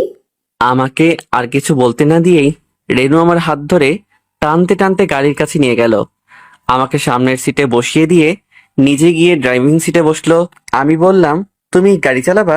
দেখো, আবার যেন আমাকে হাসপাতালে পাঠিও না। অনেক কষ্টে সেখান থেকে ছাড়া পেয়েছি। রাগানোর জন্য বললাম। তখন রেনু রাগে কটমট দৃষ্টিতে আমার দিকে তাকিয়ে বলল, তোর যদি এতই ভয় হয়, যা নাম গাড়ি থেকে। আরে না না, আমি তো এমনি মজা করছিলাম। ঠিক আছে, মনে রেখো এটাই শেষবার। তারপর আমি রেনুর সাথে রেনুদের বাসায় ঢুকি। ঢুকেই রেনু তার মা বাবাকে ডাকা শুরু করলো। তখন দেখি ওর মা রান্নাঘর থেকে দৌড়ে আসছেন। এসে বললেন, কি হয়েছে, এভাবে বাড়ি মাথায় করে ডাকছিস কেন? ভদ্রমহিলা আমার দিকে তাকিয়েই বলে, তুমি বুঝি আশিক, তাই না? হ্যাঁ আন্টি, আমি আশিক। কেমন আছেন আপনি? ভালো বাবা, তুমি কেমন আছো? আসলে তোমাকে হাসপাতালে দেখতে আসিনি, তাই বলে কিছু মনে করো না। আসলে রেনু তোমার কথা আমাকে কালকেই জানিয়েছে। না আন্টি, এভাবে বলছেন কেন? তখনই রেনু আমাদের থামিয়ে দিয়ে বলল, মা, তোমাদের কথা বলা শেষ হলে এবার খাবার দাও, খুব খিদে পেয়েছে। আর আব্বু কোথায়? তোর বাবা তো এখনো অফিস থেকে ফেরেনি। তোরা ফ্রেশ হয়ে খাবার টেবিলে আয়, আমি খাবার দিচ্ছি। তারপর রেনু আমাকে একটা রুমে নিয়ে গেল। বলল, ফ্রেশ হয়ে নিচে চলে এসো, ওকে? রুমটা খুবই সুন্দরভাবে গোছানো।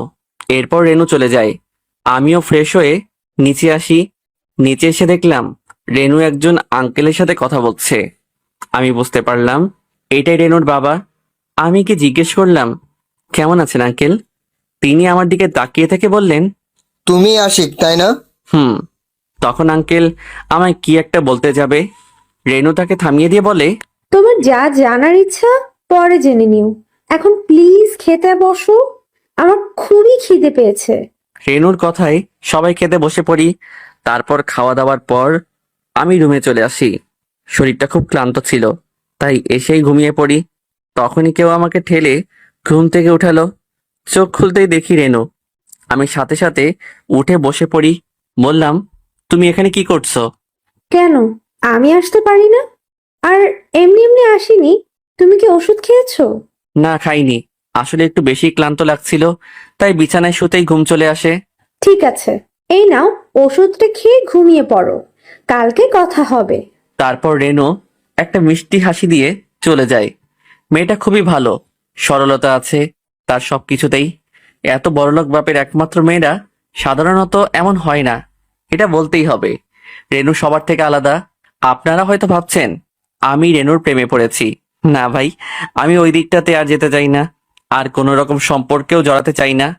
আমি বাকি জীবনটা একা একাই কাটাতে চাই, কারণ আমি নতুন করে কোনো সম্পর্কে জড়াতে চাই না, আর কোনো রকম অবহেলাও পেতে চাই না। অবহেলা অনেক কষ্টের। তবে রেনুর এই এত কেয়ারিং দেখে আমার একটু ভয়ও করছে। এটা কি শুধু বন্ধুত্ব আর দায়িত্ববোধ থেকে, নাকি অন্য কিছু? রেনুদের বাড়িতে আছি 5 দিন। এই কয়দিনে আমি একেবারে সুস্থ হয়ে গেছি। আমাকে রেনুরা যেন তাদের পরিবারেরই একজন করে নিয়েছে। রেনুর মা আমাকে নিজের ছেলের মতোই দেখেন। তবে রেনুর বাবা একটু গম্ভীর প্রকৃতির, কিন্তু মানুষ হিসেবে খুবই ভালো। রেনুকে নিয়ে আমার যে ভয় ছিল সেটাই সত্যি হলো, কারণ এই কয়দিনে রেনুর ব্যবহার সেটাই নিশ্চিত করেছে। আমার প্রতি রেনুর যে কেয়ারিং, সেটা ভালোবাসাই। কারণ রেনু আমাকে সবসময় শাসন করেছে, এটা করো না, ওটা করো না, ইত্যাদি ইত্যাদি। তারপর খাবার খেতে না চাইলে নিজের হাতে জোর করে খাইয়ে দেয়। আমার পছন্দগুলো সব খুঁচিয়ে খুঁচিয়ে জেনে নিয়েছে। এখন সে আমার পছন্দের শাড়ি পরে, সে শাড়ি পরা জানতো না, কিন্তু আমার জন্য শিখে নিয়েছে। তারপর আমার পছন্দের খাবারগুলো রান্না করে খাওয়াচ্ছে। রেনু আগে নাকি কখনো রান্না করে যেত না, কিন্তু এখন সে প্রতিবেলায় রান্না করে যায়। আমার জন্য কফি, চা, কখনো আবার জুস বানিয়ে আনে। আমাকে বলতেই হবে, রেনুর রান্নার হাত অনেক ভালো। মেয়েটাও অনেক অনেক ভালো, কিন্তু আমি এখানে আর থাকতে পারবো না। আমার জন্য রেনু কষ্ট পাক আমি চাই না। তাছাড়া আমি বিবাহিত, আমার অতীত তো অনেক খারাপ। রেনু আমার চেয়ে অনেক ভালো কাউকে ডিজার্ভ করে, আমি তার যোগ্য নই। তাই আমি চলে যাব বলে ঠিক করলাম। তাই কাপড় চোপড় সব গুছিয়ে নিলাম। এরপর ব্যাগ নিয়ে নিচে আসতেই দেখি রেনু আর তার বাবা মা নিচেই বসার ঘরে বসে আছে। আমি তাদের সামনে যেতেই রেনু দাঁড়িয়ে গেল, আমার দিকে অবাক দৃষ্টিতে তাকিয়ে বলল, তুমি ব্যাগ নিয়ে এখানে কেন? কোথায় যাবে তুমি? দেখো রেনু, অনেকদিন তো হলো, আর কতদিন তোমাদের বাড়িতে এইভাবে থাকবো? আমি তো সারা জীবন তোমাদের এখানে থাকতে পারবো না। আসলে আমি এখানে চাকরি খোঁজার জন্য এসেছিলাম। এতদিন তোমাদের বাড়িতে আছি, আমার কেমন যেন লাগছে। এভাবে বসে বসে সময় কাটানোটা আমার ভালো লাগছে না। তাই এবার গিয়ে একটা চাকরি খুঁজতে হবে। তাই আমি এখান থেকে আজকে চলে যেতে চাচ্ছি। তোমাদের সবাইকে অনেক ধন্যবাদ। তোমরা আমার আপনজন না হয়েও আমাকে অনেক ভালোবাসা দিয়েছো। সেই জন্য আমি সারা জীবন তোমাদের প্রতি কৃতজ্ঞ হয়ে থাকবো। রেনু, তোমার মতো বন্ধু সবার ভাগ্যে জুটে না। আমি অনেক ভাগ্যবান যে তোমার মতো এত ভালো একজন বন্ধু আমার জীবন এসেছে। কথাগুলো আমি অন্যদিকে তাকিয়ে একটানা বলে গেলাম। চেয়ে দেখি আমার কথা শুনে তারা সবাই দাঁড়িয়ে পড়েছে। রেনুর চোখে জল চিকচিক করছে। এই বুঝি বৃষ্টি নামবে। তখন আঙ্কেল বললেন, এসব কি বলছো তুমি বাবা? আমরা তো তোমার আপনজনই। আর বিশ্বাস করো, তোমার এখানে থাকতে আমাদের কারো কোনো সমস্যা হচ্ছে না, বরং আমাদের আরো ভালো লাগে তোমার সাথে সময় কাটাতে। না আঙ্কেল, এমন কেন বলছেন? আসলে কাজ না করে থাকতে আমার কাছে ভালো লাগে না। তাছাড়া আমি কি একেবারে চলে যাচ্ছি নাকি? যখন মন চাইবে তখন আপনাদের সাথে আড্ডা মারতে চলে আসব। আর আন্টির হাতের খাবার খেতে তো অবশ্যই আসবো। চেয়ে দেখি অলরেডি রেনুর কান্না শুরু হয়ে গেছে। এখানে থাকা আর নিরাপদ নয়। আমি দ্রুত বেরিয়ে আসতে যাব, তখন শুনতে পেলাম রেনুর কান্না মিশ্রিত রাগী কণ্ঠ।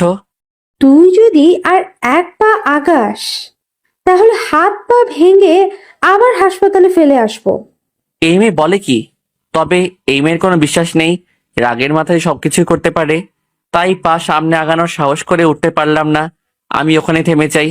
তখনই দ্রুত পায়ে রেনু আমার সামনে এসে দাঁড়ালো। চেয়ে দেখি রেনুর চোখ আর নাক পুরো লাল হয়ে গেছে। রাগ আর কান্নার জন্যই এমন হয়ে গেছে। আমি ভয় মিশ্রিত চোখে ওর দিকে তাকিয়ে আছি। তখন নিশি বলতে লাগলো, খুব কাজ করার ইচ্ছে না তোর? কাজ করার জন্য একেবারে পাগল, তাই না? আমিও দেখবো তুই কত কাজ করতে পারিস। তোকে অফিসে কাজ খুঁজতে হবে না, আমাদের অফিসে তোর মতো এমন কাজের লোকই দরকার। কথাটা বলে রেনুর তার বাবাকে উদ্দেশ্য করে বলল, বাবা, আমাদের অফিসে ওর একটা কাজের ব্যবস্থা করে দিও। আরে এই কথাটা তো আমার মাথায় আসে নাই। অফিসের একটা সিনিয়র পোস্ট অনেক দিন থেকেই খালি পড়ে আছে, আশিক তাইলে ওই পোস্টেই জয়েন করুক। ব্যাস হয়ে গেল। আমার যাওয়ার সকল রাস্তা এখন বন্ধ। তখনই রেনু আমার হাত থেকে প্রায় ছো মেরে ব্যাগটা নিয়ে সোজা উপরে চলে গেল। আর আমি হতভম্ব হয়ে দাঁড়িয়ে আছি। তখন আঙ্কেল আমাকে বললেন, তাহলে ইয়াংম্যান, কাল থেকেই কাজ শুরু করে দাও। আমি শুধু মাথা নেড়ে সম্মতি জানালাম। এখন আমি কি করব? আমি তো অন্য একটা কারণে চলে যেতে চেয়েছিলাম, আর রেনুকেও বোঝানো মুশকিল, যে রাগী মেয়ে। এরপর আমি উপরে চলে আসি। আমার রুমে ঢুকেই দেখি রেনু বসে আছে। আমি ঢুকতেই রাগীভাবে আমার দিকে তাকালো আর বলল, তুমি চলে যেতে যাচ্ছিলে কেন? আর শোনো, ফার্দার যেন আর এরকমটা না হয়। কথাটা বলেই আমার কাছে এসে গালে চট করে একটা কিস করে দৌড়। আমি ওখানে দাঁড়িয়ে থেকে ভাবতে লাগলাম, আমি কি করব? কি করে রেনুকে বলবো যে ও যেটা ভাবছে সেটা কখনো সম্ভব নয়? আমার অতীতটা ওকে কিভাবে বলবো? আমার অতীত জানার পর রেনুর কি রিয়াকশন হবে? তারপর সোজা ওয়াশরুমে চলে যাই। ফ্রেশ হয়ে বের হয়ে আসতেই দেখি রেনু হাজির। রেনুকে দেখে তো বড়সড় একটা ক্রাশ খেলাম। আজ পর্যন্ত রেনুকে এতটা সাজতে দেখিনি। নীল শাড়িতে রেনুকে একেবারে নীল পরীর মতো লাগছে। আমি অপলক রেনুর দিকে তাকিয়ে আছি। রেনুর ডাকে আমার ঘোর কাটলো। রেনু আমার দিকে তাকিয়ে মুচকি হাসি দিয়ে বলল, এমন হা করে থাকলে মুখে শুধু মশা মাছি না, ডাইনোসর ঢুকে যাবে। আমি কিছুটা ইতস্তত ভাবে বললাম, কিসব বলো তুমি? তোমার দিকে হা করে দেখার কি আছে? আমি তো দেখছিলাম তুমি এতটা ময়দা মাখছো কেন? রেনু রেগে আগুন হয়ে গেছে। কি কি বললে তুমি? আমি ময়দা মাখি? এই প্রথম আমি এতটা সুন্দর করে সাজলাম, কোথায় তুমি আমার একটু প্রশংসা করবে তা না। এ কি সর্বনাশ! এই মেয়ে তো মজাও বোঝে না, এই একটা তুচ্ছ বিষয় নিয়ে কান্না শুরু করছে। আরে কি করছো কি তুমি? আমি তো শুধু মজা করছিলাম, তুমি কাঁদছো কেন? তোমাকে তো খুবই সুন্দর লাগছে, একেবারে নীলপরি। তখনই কান্না শেষে মুচকি একটা হাসি দিয়ে বলল, সত্যি আমাকে এতটা সুন্দর লাগছে? আরে হ্যাঁ, সত্যি তোমাকে আজকে খুবই সুন্দর লাগছে। আমি তো চোখই ফেরাতে পারছি না। সত্যি? হুম। কিন্তু আমি একটা বিষয় বুঝতে পারছি না, তুমি হঠাৎ করে এতটা সেজেছো কেন? কোনো বিশেষ কারণ? কারণ আছে, কি কারণ শুনি? পরে বলবো। কিন্তু এখন তুমি এই পাঞ্জাবিটা পরে রেডি হয়ে নাও, আমরা আজকে একটা জায়গায় যাব। কিন্তু কোথায়? বেশি কথা না বলে যাও, পাঞ্জাবিটা পরে আসো। এরপর আমি রেনুর হাত থেকে পোশাকটা নিয়ে আবার ওয়াশরুমে ঢুকলাম। আমি ওয়াশরুম থেকে জামাটা পরে বাইরে এলাম। রেনু আমার দিকে তাকিয়ে বলল, তোমাকে এই পাঞ্জাবিটাতে কত কিউট লাগছে তুমি জানো? আমার তো মন চাইছে। কি মনে চাইছে? রেনু একটা মুচকি হাসি দিয়ে বলল। কিছু না, চলো, দেরি হয়ে যাচ্ছে। তারপর আমরা নিচে নেমে আসি। আন্টি আমাদের দেখে বলে, কোথায় যাচ্ছিস তোরা? মা, তোমাকে না বললাম আজকে আমার ফ্রেন্ড সাদিয়ার বিয়ে? আচ্ছা, আমরা এখন আসছি। সাবধানে যাস। আর বাবা আশিক, তুমি রেনুকে একটু দেখে রেখো। মেয়েটা বড্ড ঝগড়টে, যার তার সাথে ঝগড়া করে বসে। আন্টি চিন্তা করবেন না, আমি ওকে দেখেই রাখবো। এরপর আমি রেনুর গাড়ি নিয়ে বেরিয়ে পড়ি। তবে আজকে ড্রাইভিং সিটে আমি বসেছি, আর রেনু আমার পাশে। রেনু আমাকে রাস্তা বলে দিচ্ছে। আমরা একটা গিফটের দোকানে এলাম। সেখান থেকে রেনু তার ফ্রেন্ডের জন্য একটা গিফট নিল। তারপর আমরা দোকান থেকে বেরিয়ে আবার রওনা দিলাম রেনুর ফ্রেন্ডের বাড়ির উদ্দেশ্যে। গাড়িতে যাওয়ার সময় রেনু আমাকে অনেক ধরনের প্রশ্ন করছিল, আর ওর এত বকবকের উত্তরে আমি শুধু হুম হ্যাঁ করছিলাম। তারপরে দেখি এই মেয়েটা থাকছে না। যাই হোক, এই বাচাল মেয়ের অত্যাচার সহ্য করতে করতে আমরা বিয়ে বাড়িতে পৌঁছে গেলাম। বিয়ে বাড়িতে যাওয়ার পর রেনু আমাকে তার বন্ধুদের সাথে পরিচয় করিয়ে দেয় ফ্রেন্ড হিসেবে। যাক, বাঁচা গেল। আমি তো অন্য কিছুই ভাবছিলাম। তখন রেনুকে নাকি তার কোনে বান্ধবী ভেতরে ডাকছে। আমি তো আর মেয়েদের ওখানে যেতে পারবো না, তাই রেনু আমাকে এখানে রেখে চলে গেল আর বলল, আমি একটু আসছি। একা একা একপাশে দাঁড়িয়ে আছি, কাউকেই তো চিনি না, আর আগ বাড়িয়ে কারোর সাথে কথা বলার অভ্যাসও আমার নেই। বলতে পারেন একা একা সময় কাটাতে আমার ভালোই লাগে।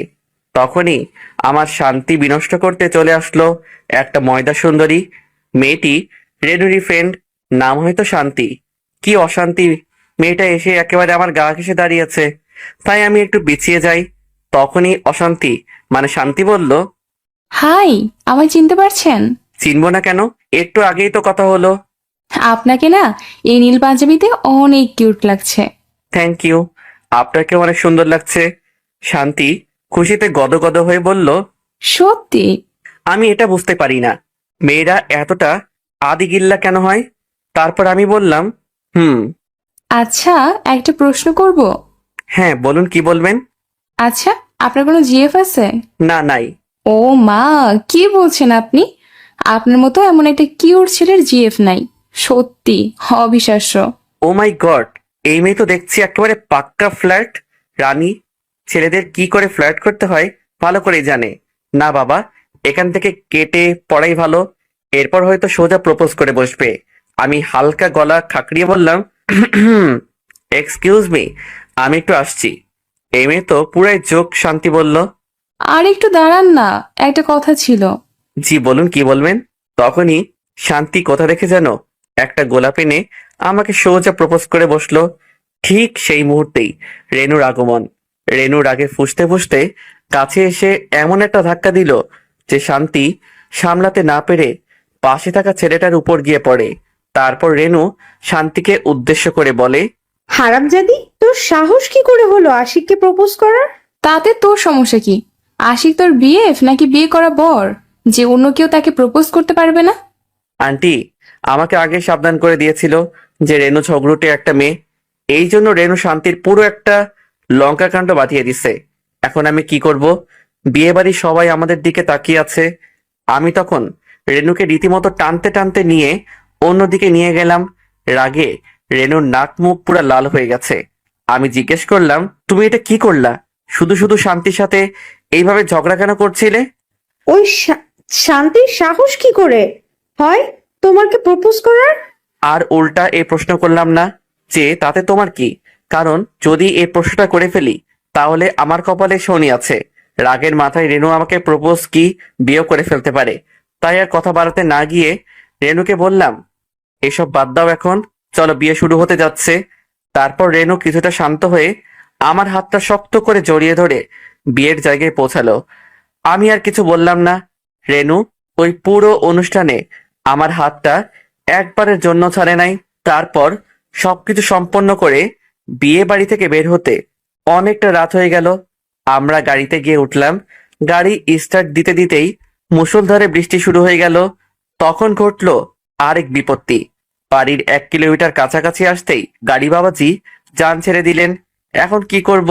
বাইরে এত বৃষ্টি, তারপর এত রাতে কোনো গাড়িও পাওয়া যাবে না, আর সারা রাত এখানেও থাকতে পারবো। তখন আমি রেনুর দিকে তাকিয়ে দেখি ও খুবই খুশি। আমি রেনুকে জিজ্ঞাসা করলাম, এই বিপদে তুমি এত খুশি হচ্ছ কেন?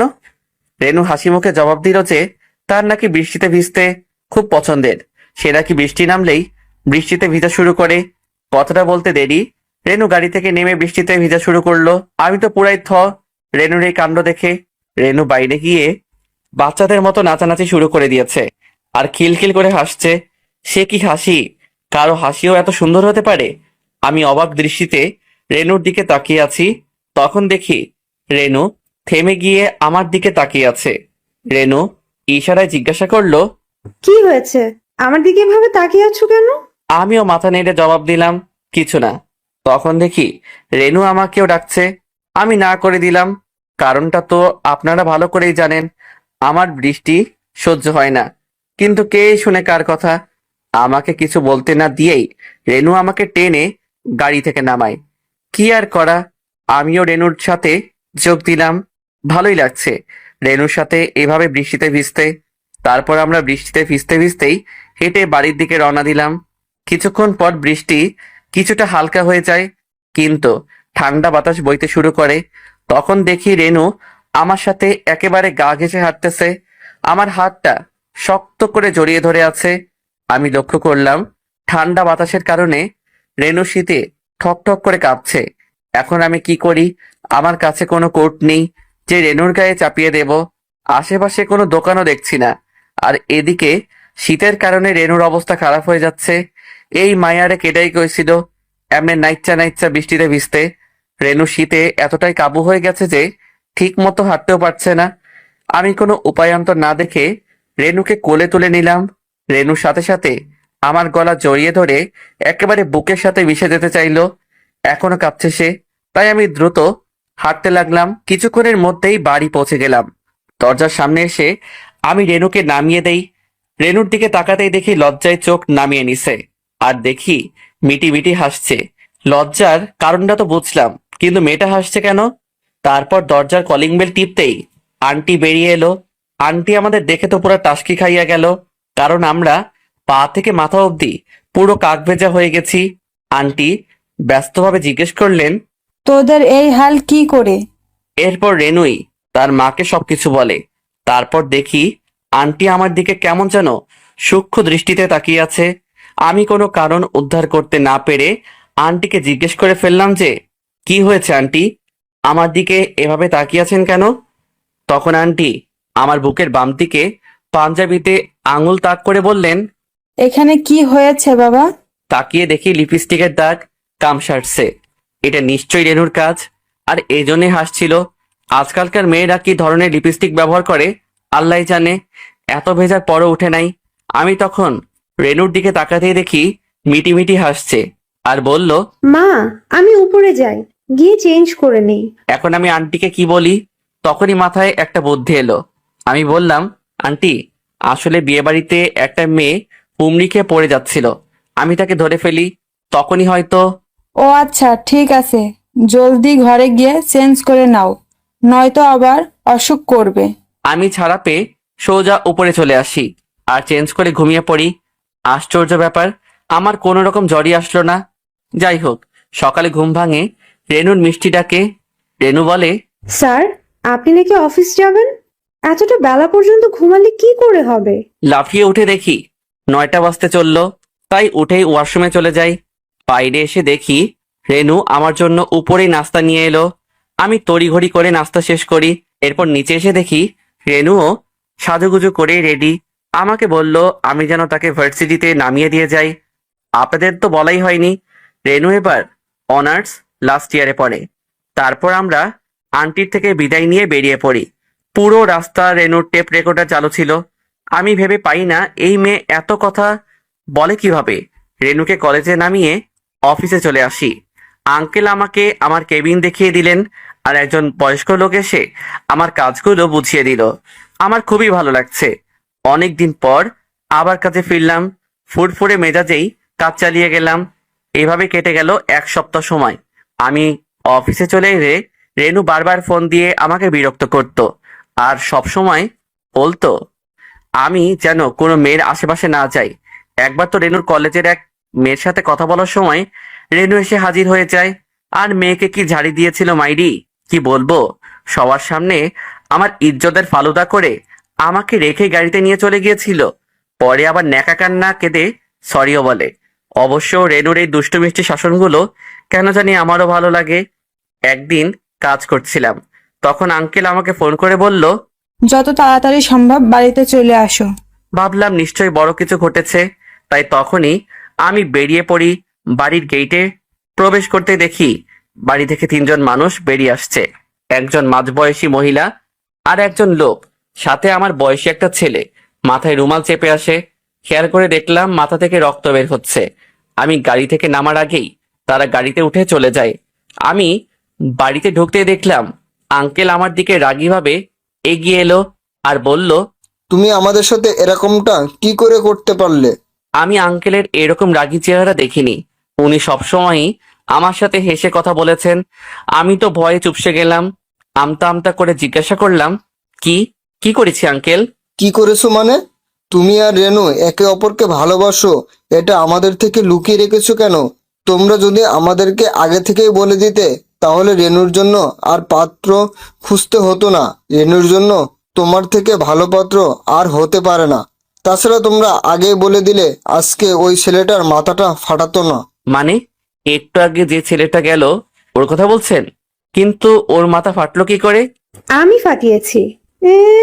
সব কত। আমাকে বিয়ে করতে এসেছিল, আবার বলে কি না পাত্রীর সাথে আলাদা কথা বলতে চায়। তাই দিছি রুমিনী আচ্ছা মতো ধোলাই। তাহলে আমি তাড়াতাড়ি তোমাদের বিয়ের ব্যবস্থা করে ফেলি, কি বলো তুমি? দাঁড়ান আঙ্কেল, তার আগে আমি আপনাদের কিছু বলতে চাই। আসলে আমি প্রথম থেকেই বুঝতে পেরেছিলাম যে রেনু আমাকে ভালোবাসে। কিন্তু আঙ্কেল, আমার পক্ষে রেনুকে বিয়ে করা সম্ভব নয়। কেন, তুমি কি আমায় পছন্দ করো না? আসলে ব্যাপারটা সেটা না। তুমি অনেক ভালো মেয়ে, তোমাকে না পছন্দ করার কোনো কারণই নেই। তাহলে আমাকে বিয়ে করতে তোমার প্রবলেমটা কোথায়? সমস্যা আছে, অনেক বড় সমস্যা। আর সেটা হলো আমার অতীত। আমার অতীত জানলে তুমি নিজেই আমাকে বিয়ে করতে চাইবে না, উল্টো আমাকে ঘৃণা করবে। তোমার অতীতে এমন কি আছে যে সেটা জানলে আমরা তোমাকে ঘৃণা করব? চাই না জানতে তোমার এমন অতীত। আমি এমনি ঠিক আছি। না, সেটা হয় না। আমি চাই না বিয়ের পর তুমি কিছু জেনে কষ্ট পাও। তার চেয়ে এখন জেনে নেওয়াটাই ভালো। আমি বলছি, শোনো, আমি প্রথম থেকেই তোমাদের মিথ্যে বলে আসছি। আসলে আমি অনাথ নই, আমার একটা পরিবার আছে। কি, তুমি অনাথ নও? না, আর একটা বড় সত্য আছে। হয়তো তোমার খারাপ লাগতে পারে, কিন্তু তোমার জানা উচিত রেনু, আমি একজন ধর্ষক। আমি একটা মেয়েকে জোর করে ধর্ষণ করেছিলাম, আর তারপর বিয়ে। কি কি বলছো তুমি এসব পাগলের মতো? তারা সবাই আমার দিকে অবাক চোখে তাকিয়ে আছে। তারা যেন বিশ্বাসই করতে পারছে না। এটাই সত্যি। এরপর আমি তাদের সবাইকে আমার জীবনে ঘটে যাওয়া সবকিছুই খুলে বললাম। আমি কথাগুলো শেষ করে তাদের দিকে তাকালাম। রেনু কিছুই বলছে না। রেনুর চোখ বেয়ে জল পড়ছে। আঙ্কেল আন্টিও একেবারে স্তব্ধ হয়ে হয়ে আছেন। সবাই নিশ্চুপ। তখন আমি বললাম, কি হলো? কিছু তো বলো, নাকি তোমরাও এখন আমাকে আমার পরিবারের লোকজনের মতো ঘৃণা করছো? তখনও কেউ কিছু বলছে না। আমার মনটা খারাপ হয়ে গেল। তার মানে রেনু, আঙ্কেল, আন্টিও আমাকে এখন ঘৃণা করে? তারা কিছুই বলছে না দেখে আমি ঘুরে দাঁড়িয়ে দরজার দিকে পা বাড়ালাম। আমি দরজার কাছাকাছি আসতেই রেনু আমার হাত টেনে ধরলো। কান্না মিশ্রিত কণ্ঠে বলল, কোথায় যাচ্ছ তুমি? দেখো, তোমার অতীতে যা হয়েছিল সেটা হয়েছে, সেটাকে আর বদলানো যাবে না। কিন্তু বিশ্বাস করো, আমি তোমাকে এখনো খুব বেশি ভালোবাসি। আমি তোমাকে বিয়ে করতে চাই। বিশ্বাস করো, তোমাকে কোনো দিন তোমার অতীত নিয়ে কোনো প্রশ্ন করব না। তুমি প্লিজ আমাকে ফিরিয়ে দিও না। রেনু, বিশ্বাস করো, আমার খুবই খুশি হচ্ছে যে যেখানে আমার নিজের পরিবার আমাকে বোঝেনি, আমাকে ঘৃণা করে, সেখানে তুমি এত কিছুর পরও আমাকে ভালোবাসো। কারণ তুমি খুবই ভালো একটা মেয়ে। কিন্তু তুমি বিশ্বাস করো, তুমি যেটা চাচ্ছ সেটা কখনো সম্ভব না। তুমি আমার চেয়ে অনেক ভালো কাউকে ডিজার্ভ করো। আমি তোমার যোগ্য নই। আজকে আমি এই বাড়ি ছেড়ে চলে যাব, কারণ আমি এখানে থাকলে তোমার খুবই কষ্ট হবে। পারলে আমাকে ক্ষমা করে দিও, আর নিজের পছন্দ মতো কাউকে বিয়ে করে সুখে থেকো। আমাকে ভুলে যেও। রেনু কাঁদতে কাঁদতে আমার হাতটা মুখের কাছে নিয়ে বলে, কিন্তু আমার যে তোমাকেই পছন্দ। তুমি ছাড়া আমি অন্য কাউকে কখনো ভাবতেই পারবো না। প্লিজ আমার সাথে এমনটা করো না। আমি রেনুর দিকে তাকাতে পারছি না, কারণ তার কান্না মিশ্রিত চেহারা দেখলে আমারও অনেক কষ্ট হয়। তখন আমি টান দিয়ে আমার হাতটা ছাড়িয়ে নিয়ে বেরিয়ে আসতে যাব, তখন রেনু দৌড়ে এসে আবার আমার পথ আটকালো। সে বলল, প্লিজ তুমি এই বাড়ি ছেড়ে চলে যেও না। তোমাকে আমায় বিয়ে করতে হবে না, কথা দিলাম। আমি তোমাকে আর কখনো ভালোবাসার কথাও বলবো না। আমরা শুধু বন্ধু হয়েই থাকবো। প্লিজ আমাকে তুমি এত বড় শাস্তি দিও না। রেনুর অবস্থা দেখে আমারও খুব কষ্ট হচ্ছে, কিন্তু আমি এখান থেকে গেলে রেনুর কষ্টটা আরো অনেক বেশি হবে। আমি ওর সামনে থাকলে সে নতুন করে জীবনটা শুরু করতে পারবে না। তাই আমাকে যেতেই হবে। তাই আমি রেনুকে পাশ কাটিয়ে বেরিয়ে পড়লাম। পিছনে আর ফিরে তাকানোর সাহস হচ্ছে না, কারণ চোখ দিয়ে অঝোর ধারায় বৃষ্টি পড়ছে। রেনুর সামনে আমি নিজেকে দুর্বল করতে চাই না, তাই আমি দ্রুত পায়ে হাঁটা লাগলাম। আমি শুনতে পাচ্ছি যে রেনু আমাকে ডাকছে আর জোরে জোরে কান্না করছে, কিন্তু আমি আর ফিরবো না ওই বাড়িতে। কিছুক্ষণ পর এখন চারিদিক আঁধার হয়ে আসছে, লোকজনেরা ব্যস্ত নিজের ঘরে ফেরার জন্য। আমি রাস্তার ধার ধরে হাঁটছি, মোবাইলটা বন্ধ করে রেখেছি। রেনু অনেকগুলো ফোন করেছিল, কেটে দিতাম, কিন্তু মেয়েটা কেটে দেওয়ার পরও এক নাগাড়ে ফোন করে যাচ্ছিল, তাই বাধ্য হয়ে ফোনটা বন্ধ করে দেই। এভাবে রাস্তায় অন্যমনস্ক হয়ে হাঁটতে হাঁটতে অনেকটাই সময় পার হয়ে যায়। এখন আমি ভাবছি এই শহর ছেড়েই চলে যাব, কিন্তু যাবোটা কোথায়? আমার তো যাওয়ার মতো কোনো জায়গা নেই। পেটে অনেক ক্ষুধা, রাতও অনেক হয়ে গেছে, তাই দোকানপাট সব বন্ধ। কয়টা বাজে সেটা দেখার জন্য ফোনটা অন করলাম। ফোনটা অন করেই আমি পুরা হতভম্ব হয়ে গেলাম। এতগুলো ফোন, সবগুলোই রেনুর নাম্বার থেকে এসেছিল, আর শেষের দিকে কয়েকটা আঙ্কেলের নাম্বার থেকে। রেনু ফোন থেকে অনেকগুলো এসএমএসও এসেছে, সবগুলোতে একই কথা, আশিক প্লিজ আমাকে ছেড়ে যেও না, আমি তোমাকে ছাড়া বাঁচতে পারবো না, তুমি প্লিজ ফিরে এসো। তুমি যদি এখনই না আসো আমাকে আর কোনো দিনও দেখতে পারবে না। এই মেসেজটা পড়ে আমার ভেতরটা কেমন যেন মোচড় দিয়ে উঠলো। মেয়েটা সত্যি খারাপ কিছু করে বসেনি তো? তখনই আমার মোবাইলে আঙ্কেলের ফোন আসলো। আমি সাথে সাথে ফোনটা রিসিভ করে বলতে লাগলাম, আঙ্কেল, রেনু ঠিক আছে তো? ও আবার খারাপ কিছু করে বসেনি তো? ওপাশ থেকে আঙ্কেল বলল, বাবা, তুমি জলদি সদর হাসপাতালে চলে আসো। রেনু সুইসাইড করার চেষ্টা করছিল। আমি ওকে এখন হাসপাতালে নিয়ে এসেছি। তুমি জলদি এখানে চলে এসো। কথাটা শুনে আমার হাত থেকে মোবাইলটা পড়ে গেল। আমি আর এক মুহূর্ত সময় নষ্ট না করে হাসপাতালের উদ্দেশ্যে রওনা দিলাম। আমি যখন হাসপাতালে পৌঁছাই তখনই দেখতে পেলাম আন্টি বসে বসে কান্না করছেন, আর আঙ্কেল তাকে সান্ত্বনা দেওয়ার বৃথা চেষ্টা করছেন। আমি ওদের সামনে যেতেই আন্টি উঠে দাঁড়িয়ে বলতে লাগলেন, এখানে কেন এসেছিস? আমার মেয়েটা মরেছে কিনা সেটা দেখার জন্য? আন্টির কথায় কিছু মনে করিনি, কারণ তিনি একজন মা। মায়ের সামনে যদি সন্তানের কোনো ক্ষতি হয়, সেটা মায়েরা মেনে নিতে পারেন না। আঙ্কেলের কাছে গিয়ে বললাম, রেনু এখন কোথায়? কেমন আছে ও? ডাক্তার, ভেতরে ও চিৎকার করছে। তিনি কথাটা বলতে বলতেই ডাক্তার বেরিয়ে এলেন। বললেন, রোগীর অনেকটা রক্ত বেরিয়ে গেছে, জলদি রক্তের ব্যবস্থা করেন। এখন আমি ও পজিটিভ রক্ত কোথায় পাবো? এই রক্ত তো খুব সহজে পাওয়া যায় না। ডাক্তার, আমি রক্ত দেব। আমার রক্ত ও পজিটিভ। তাহলে জলদি আসুন। একটা নার্স আমাকে নিয়ে যায়। আমি গিয়ে দেখি রেনু অজ্ঞান হয়ে আছে। মুখটা অনেক মলিন হয়ে গেছে। আমি রেনুর দিকেই তাকিয়ে আছি। আমি ভাবতে লাগলাম, রেনুর কি দোষ? আমি ওকে কেন এত কষ্ট দিচ্ছি? ও তো শুধু আমাকে ভালোই বেসেছিল। তার বিনিময়ে মেয়েটাকে শুধু আমি কষ্টই দিলাম। রেনুর জন্যই আমি আজকে বেঁচে আছি। ওর জন্যই তো আমি একটা অবহেলা মুক্ত জীবন পেয়েছি। তাহলে আমি কেন ওকে কষ্ট দিচ্ছি? এগুলো ভাবতে ভাবতে আমার চোখ দুটো জলে ভরে উঠল।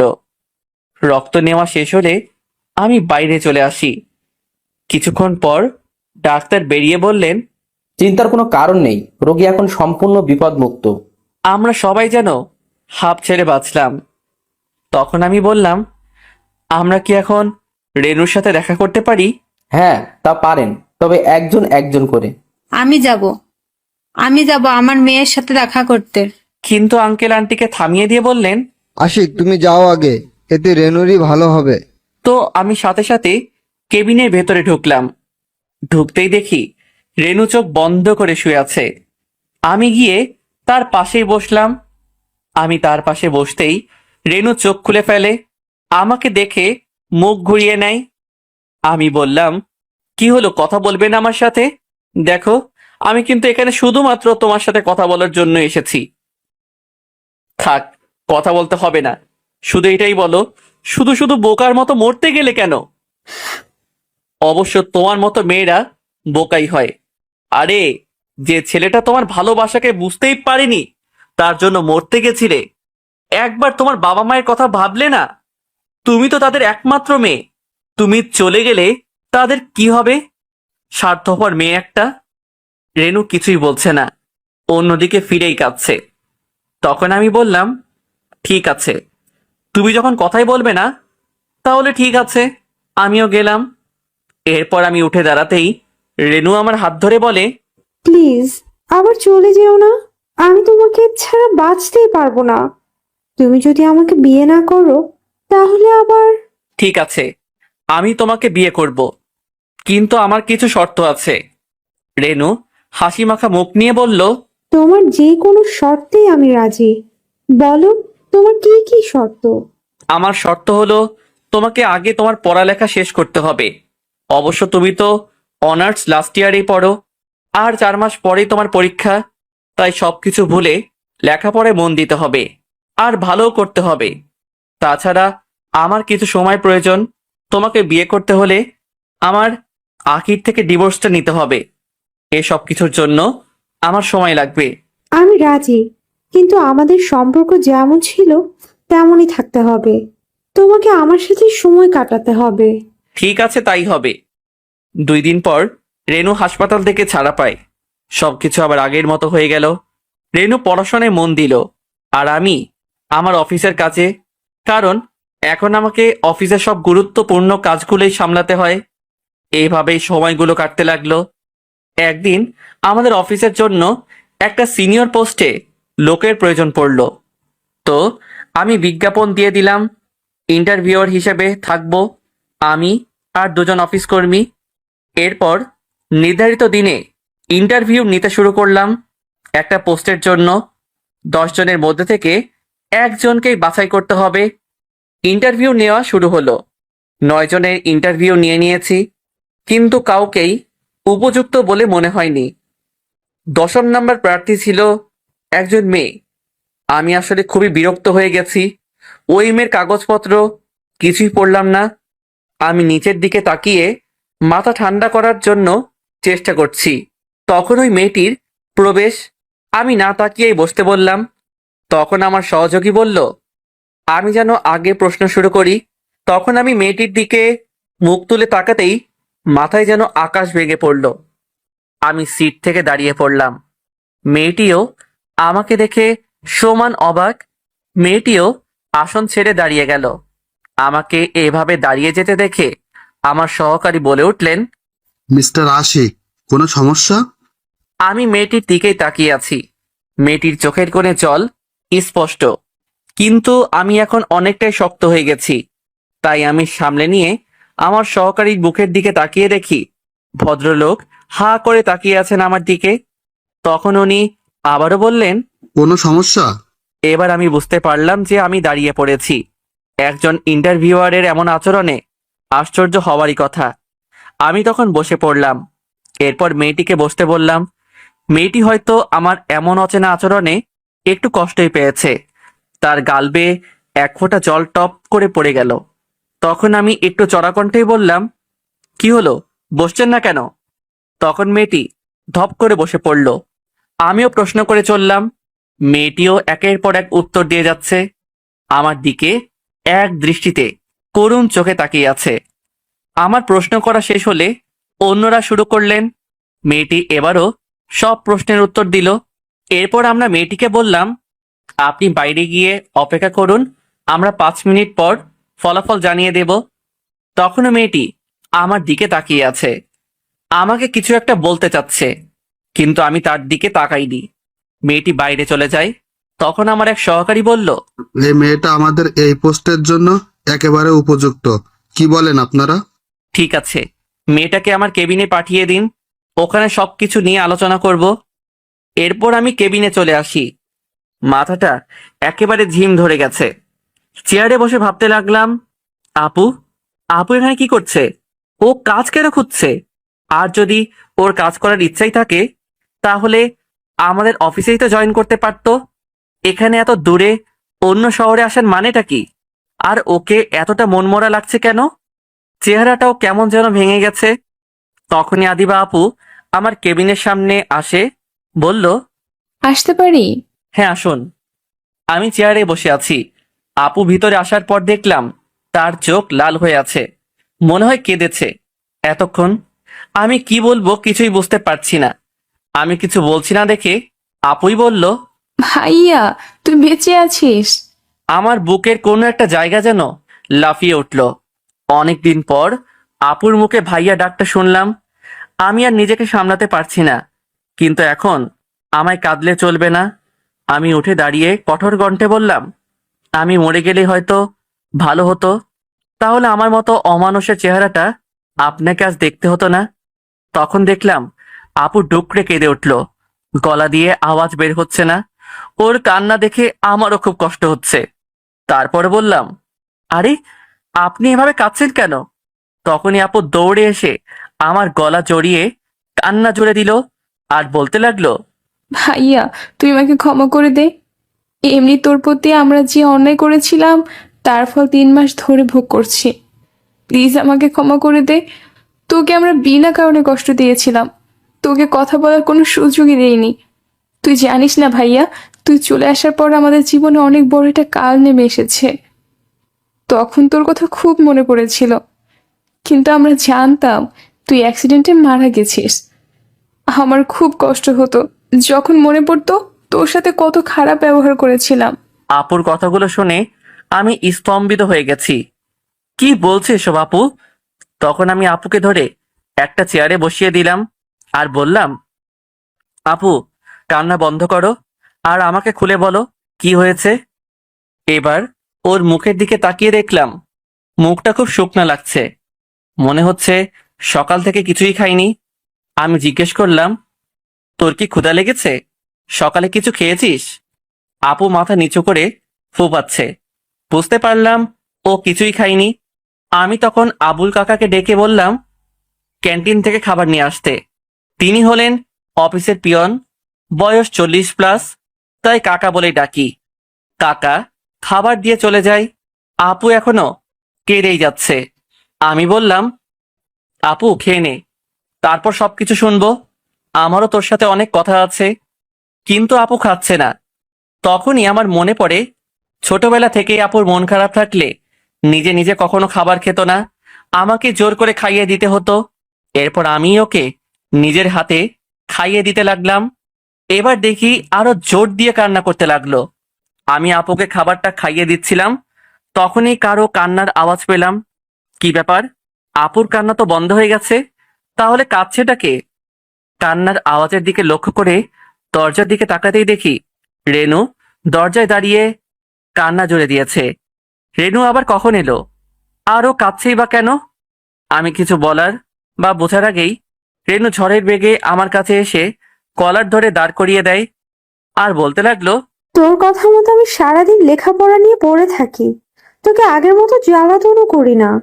তোর জন্য আমি এত কিছু করছি, আর তুই লুচ্চা বেটা আমাকে ঠকিয়ে অফিসের একটা মেয়ের সাথে প্রেম করতেছস। কি বলছো এসব? মাথা ঠিক আছে? কিন্তু রেনু আমার কোনো কথাই শুনছে না। এরপর বলতে লাগলো, তাও আবার কি প্রেম? আমাকে আজ পর্যন্ত একদানা ভাতও নিজের হাতে খাইয়ে দেওনি, আর এই মেয়েকে। কথা শেষ না করেই আমাকে ছেড়ে দিয়ে আপুর দিকে এগিয়ে গেল। আপুর হাত ধরে টানাটানি শুরু করে দিছে আর বলতে লাগলো, এই হারামজাদি, বেরো এখান থেকে। আর কোনোদিন যেন তোকে আশিকের আশেপাশেও না দেখি, তাহলে তোর একদিন কি আমার যতদিন লাগে। বেরো বলছি। তখন আমি গিয়ে রেনুর থেকে আপুকে ছাড়ালাম। আপু একেবারে হা হয়ে গেছে, বুঝতে চেষ্টা করছে যে এখানে কি হচ্ছে। তখন রেনু বলল, তুই এই মেয়েটাকে আবার ধরেছিস কেন? কতদিন ধরে চলছে তোদের এইসব? রেনু আমার কোনো কথাই শুনতে চাচ্ছে না, আবল তাবল কথা বলেই যাচ্ছে। তখন আমি বাধ্য হয়ে ঠাস করে মেরেই দিলাম। এবার গিয়ে চুপ করেছে আর কান্না করতে করতে বলল, তুমি এই মেয়েটার জন্য আমাকে মারলে? চুপ, একদম চুপ। এখন চুপ করে চেয়ারটাতে বসো আর ঠান্ডা মাথায় আমার কথাগুলো শোনো। রেনু চুপ হয়ে গিয়ে ধপাস করে পাশের চেয়ারটাতে বসে পড়লো আর কান্না করতে লাগলো। তখন আমি বললাম, আরে পাগল মেয়ে, কাঁদছো কেন? তুমি জানো এই মেয়েটাকে? আরে এটা আমার যমজ বোন আদিবা। এবার রেনু দাঁড়িয়ে পড়লো আর চোখ দুটি বড় বড় করে বলল, কি? এটা তোমার আপু? এরপর আপুর কাছে গিয়ে বলল, সরি, সরি আপু, আমাকে ক্ষমা করে দিন। আসলে আমি কিছু মনে করি নাই। সরি, আমাকে ক্ষমা করে দাও। তারপর একটা হাসি দিয়ে বলল, এই দেখো, আমি তোমার জন্য চিংড়ি পোলাও করে এনেছি। এরপর তিনজন একসাথে খাওয়া দাওয়ার পর্ব শেষ করলাম। এরপর আমি আপুকে বললাম, এবার বলো আমি আসার পর কি কি হয়েছিল। আপু বলা শুরু করলো, আমি আর রাখি তোকে বাইরে বাহির করে দিয়ে হাসপাতালে ঢুকলাম, তারপর রাখির কাজটা শেষ করলাম। কি? আকি সত্যি কাজটা করতে পারলো? হ্যাঁ ভাইয়া, আমি আসলে সরি, আমিও আখির সাথে ছিলাম, আমাকে ক্ষমা করে দিস। আমরা হাসপাতালের বাইরে এসে জানতে পারি তোর নাকি অ্যাক্সিডেন্ট হয়েছে, আর কেউ একজন তোকে হাসপাতালে নিয়ে গেছে। আমি জিজ্ঞেস করেছিলাম তোকে কোন হাসপাতালে নেওয়া হয়েছে, কিন্তু কেউ কিচ্ছু বলতে পারলো না। তারপর আমি আর রাখি বাড়ি ফিরে বাবাকে সবটা বলি। বাবা খুবই কষ্ট পেয়েছিল কথাটা শুনে, আর আমাদের উপর ভীষণ রেগে যায় বাবা, আমাকে চড় মেরে বসে। তারপর বলল, তোদের কারণে আমার ছেলের আজকে এই অবস্থা হয়েছে। আমার ছেলের যদি কিছু হয়ে যায় তাহলে তোদের কাউকে আমি ছেড়ে দেব না। এরপর বাবা তোকে খোঁজার জন্য বেরিয়ে পড়ে। তিনি নাকি সকল হাসপাতালে তোকে খুঁজেছে, কিন্তু তোকে পায়নি। তারপর বাবা বাড়িতে এসে রেগে গিয়ে আখিকে বাড়ি থেকে বের করে দেয়। এরপর থেকে বাবা আর মায়ের সাথে কোনো কথা বলতো না, সারাদিন ঘরেই বসে থাকতো, অফিসও যেত না। আমি আর মা বাবার কাছে অনেকবার ক্ষমা চাই, কিন্তু বাবা আমাদের সাথে কোনো কথাই বলতেন না, ঠিকমতো খাবারও খেতেন না, অফিসেও যেতেন না। তখন আমরা বুঝতে পেরেছিলাম যে আমরা তোকে কতটা অবহেলার কারণে তুই কতটা কষ্ট পেয়েছিলি, কিন্তু তোর কাছে ক্ষমা চাওয়ার কোনো সুযোগই ছিল না। কিছুদিন পর বাবা ভীষণ অসুস্থ হয়ে পড়ে, বাবাকে হাসপাতালে ভর্তি করি। এরপর একদিন তোর দুলাভাই বাবাকে দিয়ে সাইন করিয়ে নিজের নামে সব কিছু লিখিয়ে নেয়। আমরা ওকে যতটা ভালো মনে করেছিলাম, সে ছিল তার উল্টো। আমাদের সামনে এতদিন ভালো মানুষের মুখোশ পড়েছিল।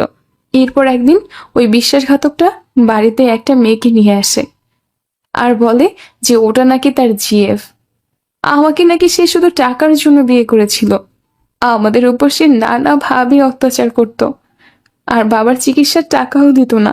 আমার কাছে সে ডিভোর্স চায়, কিন্তু আমি মানা করে দেই। তারপর আমি বুঝতে পারলাম সে আমাদেরকে মেরে ফেলার প্ল্যান করছে।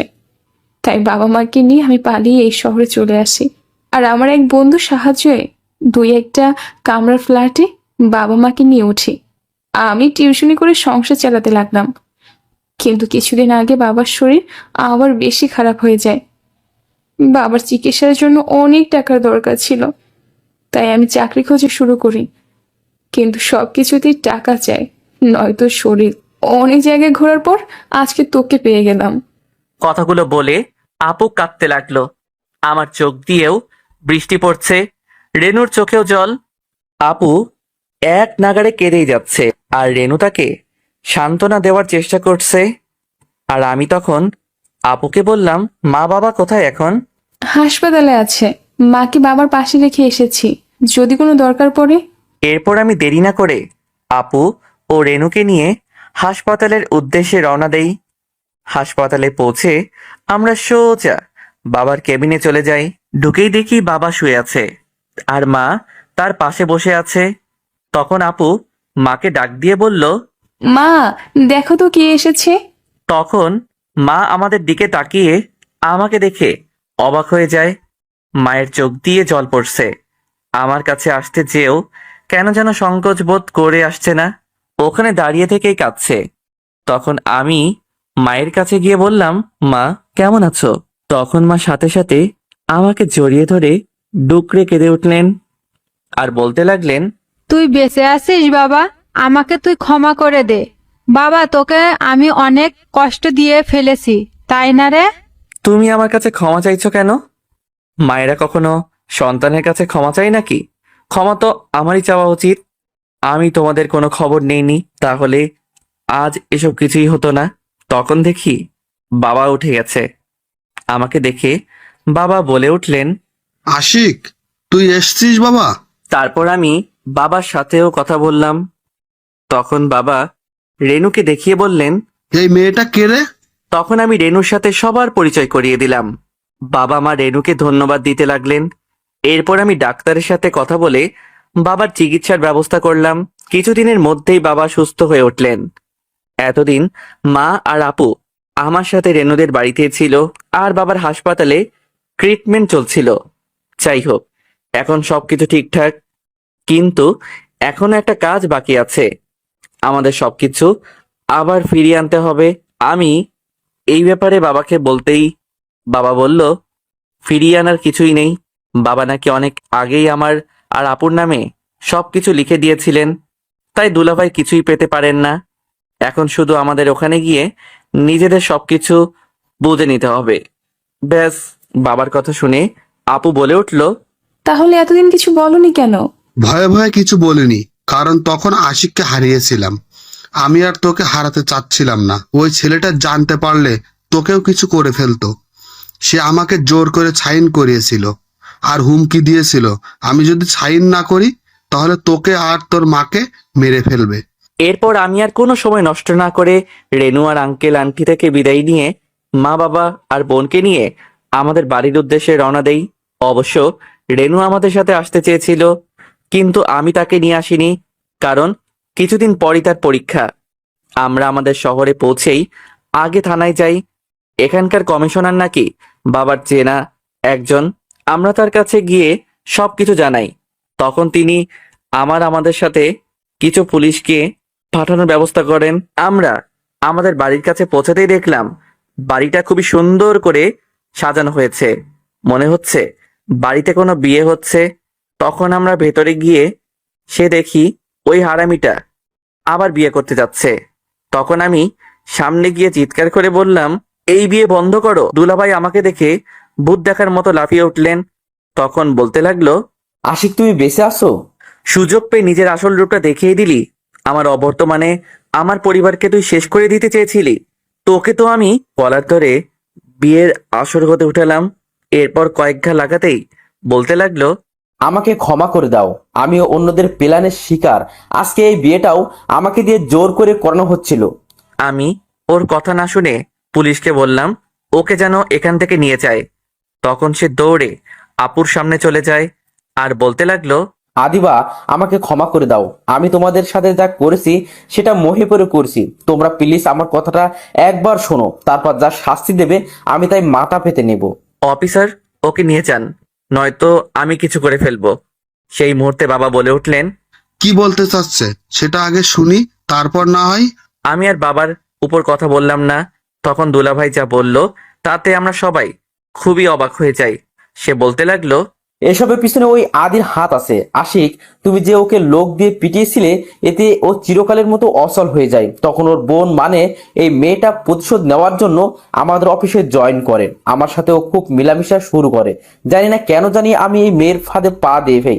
বিশ্বাস করো, আমি যেন নিজের সব হিতাহিত জ্ঞান হারিয়ে ফেলেছিলাম। আমি আদিবাকে ছেড়ে দিয়ে ওকে বিয়ে করার সিদ্ধান্ত নেই। আমি আদিবার ওপর অনেকভাবে অত্যাচার করতাম যাতে ও আমাকে ছেড়ে দেয়, কিন্তু আদিবা আমাকে ছাড়তে না করলো। তখন একদিন আমি ওকে রেগে গিয়ে মারতে গেলে দেখি ও অজ্ঞান হয়ে যায়। তাই আমি ডাক্তারকে ডাকি। তখন ডাক্তার বললেন যে আমি বাবা হতে চলেছি। এই কথাটা শুনে আমার খুব আনন্দ হয়েছিল। আমি আবার ভুলটা শুধরানোর জন্য নাতাশার সাথে সম্পর্ক শেষ করে দেওয়ার সিদ্ধান্ত নেই। কথাটা শুনে আমরা আপুর দিকে তাকালাম। তখন আপু বলল, পরিস্থিতির জন্য নাকি কাউকে জানাইনি। তখন আমি নাতাশার ফ্ল্যাটে যাই আর ওখানে জানতে পারি এটা নাতাশা আর আদির প্ল্যান ছিল, আমাকে ফাঁসানোর আর আমাদের পরিবার থেকে বদলা নেওয়ার। আমি ভেতরে ঢুকতেই নাতাশা ভয় পেয়ে যায়। আমি দেরি না করে নাতাশার সাথে সম্পর্ক শেষ করে দেওয়ার কথা বলি। তখন ওরা উল্টো আমাকে কিছুটা ফটো আর ভিডিও দিয়ে ব্ল্যাকমেইল করতে লাগলো। আর ওর বলল আমি যদি ওদের কথা না শুনি তাহলে আমাকে পুলিশে দেবে আর আদিবা ও বাচ্চাকে মেরে ফেলবে। তখন আদিবা হয়তো আমাকে ফলো করছিল আর সে লাস্ট কথাটা শুনতে পাই। তখন আমি ওখান থেকে ফিরে এসে কাউকে পাইনি।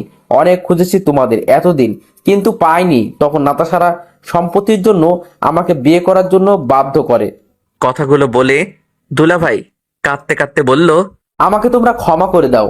আমি আমার ভুল বুঝতে পেরেছি। আমাকে প্লিজ আবার আমার আগের পরিবার ফিরিয়ে দাও। আমি একা একা থাকতে পারবো না। দুলাভাইয়ের কথা শুনে সবাই হয়তো কিছুটা নরম হয়ে গেছে, কিন্তু আমি কঠোর গলায় পুলিশকে বললাম নাতাশা আর দুলাভাইকে যেন এখান থেকে নিয়ে যায়। তারপর পুলিশ ওদেরকে নিয়ে চলে যায়। এতক্ষণ যারা দাঁড়িয়ে দাঁড়িয়ে তামাশা দেখছিল সবাইকে ঠেলে ঠুলে বিদায় করলাম। মানুষের জন্মগত স্বভাব, কোনো একটা বিষয় পেলেই বাজে কথা না বলে এরা থাকতে পারে না। সবকটা লোককে বিদায় করার পর এখন আমরা ড্রয়িং রুমে বসে আছি, সবার মুখ ভার। তখনই আপু কেঁদে উঠল আর আমার কাছে এসে বলতে লাগলো, ভাইয়া, তুই ওকে ক্ষমা করে দে, ওকে ফিরিয়ে আন প্লিজ। আমি আপুর কথা শুনে অবাক হয়ে বললাম, এসব কি বলছিস তুই? এত কিছুর পরেও বলছিস তাকে ছাড়িয়ে আনতে? তখন আপু বলল, ভাইয়া দেখ, ও তো আমার বাচ্চার বাবা, তাছাড়া ও তোর ভুলের জন্য ক্ষমা চেয়েছে। দেখ আশিক, অন্তত বাচ্চাটার কথা ভেবে জামাইকে ক্ষমা করে দে। এবার জানি না কেন জানি আমার রাগ উঠে গেল। আমি রেগে গিয়ে বললাম, আমার বেলা এই কথাগুলো মনে ছিল না? আমি তোমাদের কাছে কতবার ক্ষমা চেয়েছিলাম, তোমরা আমার কোনো কথাই শুনতে চাওনি। উল্টো তোমরা তো আমার বাচ্চাটাকে মেরে ফেললে। আমার কথা শুনে দুজনেই চুপ মেরে গেল আর মাথা নিচু করে বসে রইল। আর আপু ফুপিয়ে ফুপিয়ে কাঁদতে লাগলো। তখন বাবা বলে উঠল, দেখ আশিক, যেটা হয়ে গেছে সেটা হয়ে গেছে, এখন আর ঝামেলা বাড়াস না। আমার এসব ভালো লাগছে না। তুই জামাইকে ফিরিয়ে আন। বাবার কথাটা শুনে কেন জানি আমার খুব কষ্ট হলো। কেউই আমার ব্যাপারটা বোঝার চেষ্টা করছে না। এখানে বসে বসে আপুর কান্না শুনতে ভালো লাগছিল না, তাই কাউকে কিছু না বলেই আমি বাইরে বেরিয়ে আসি। অনেকদিন পর আবার আমাদের বন্ধুদের ক্লাবটাতে এলাম।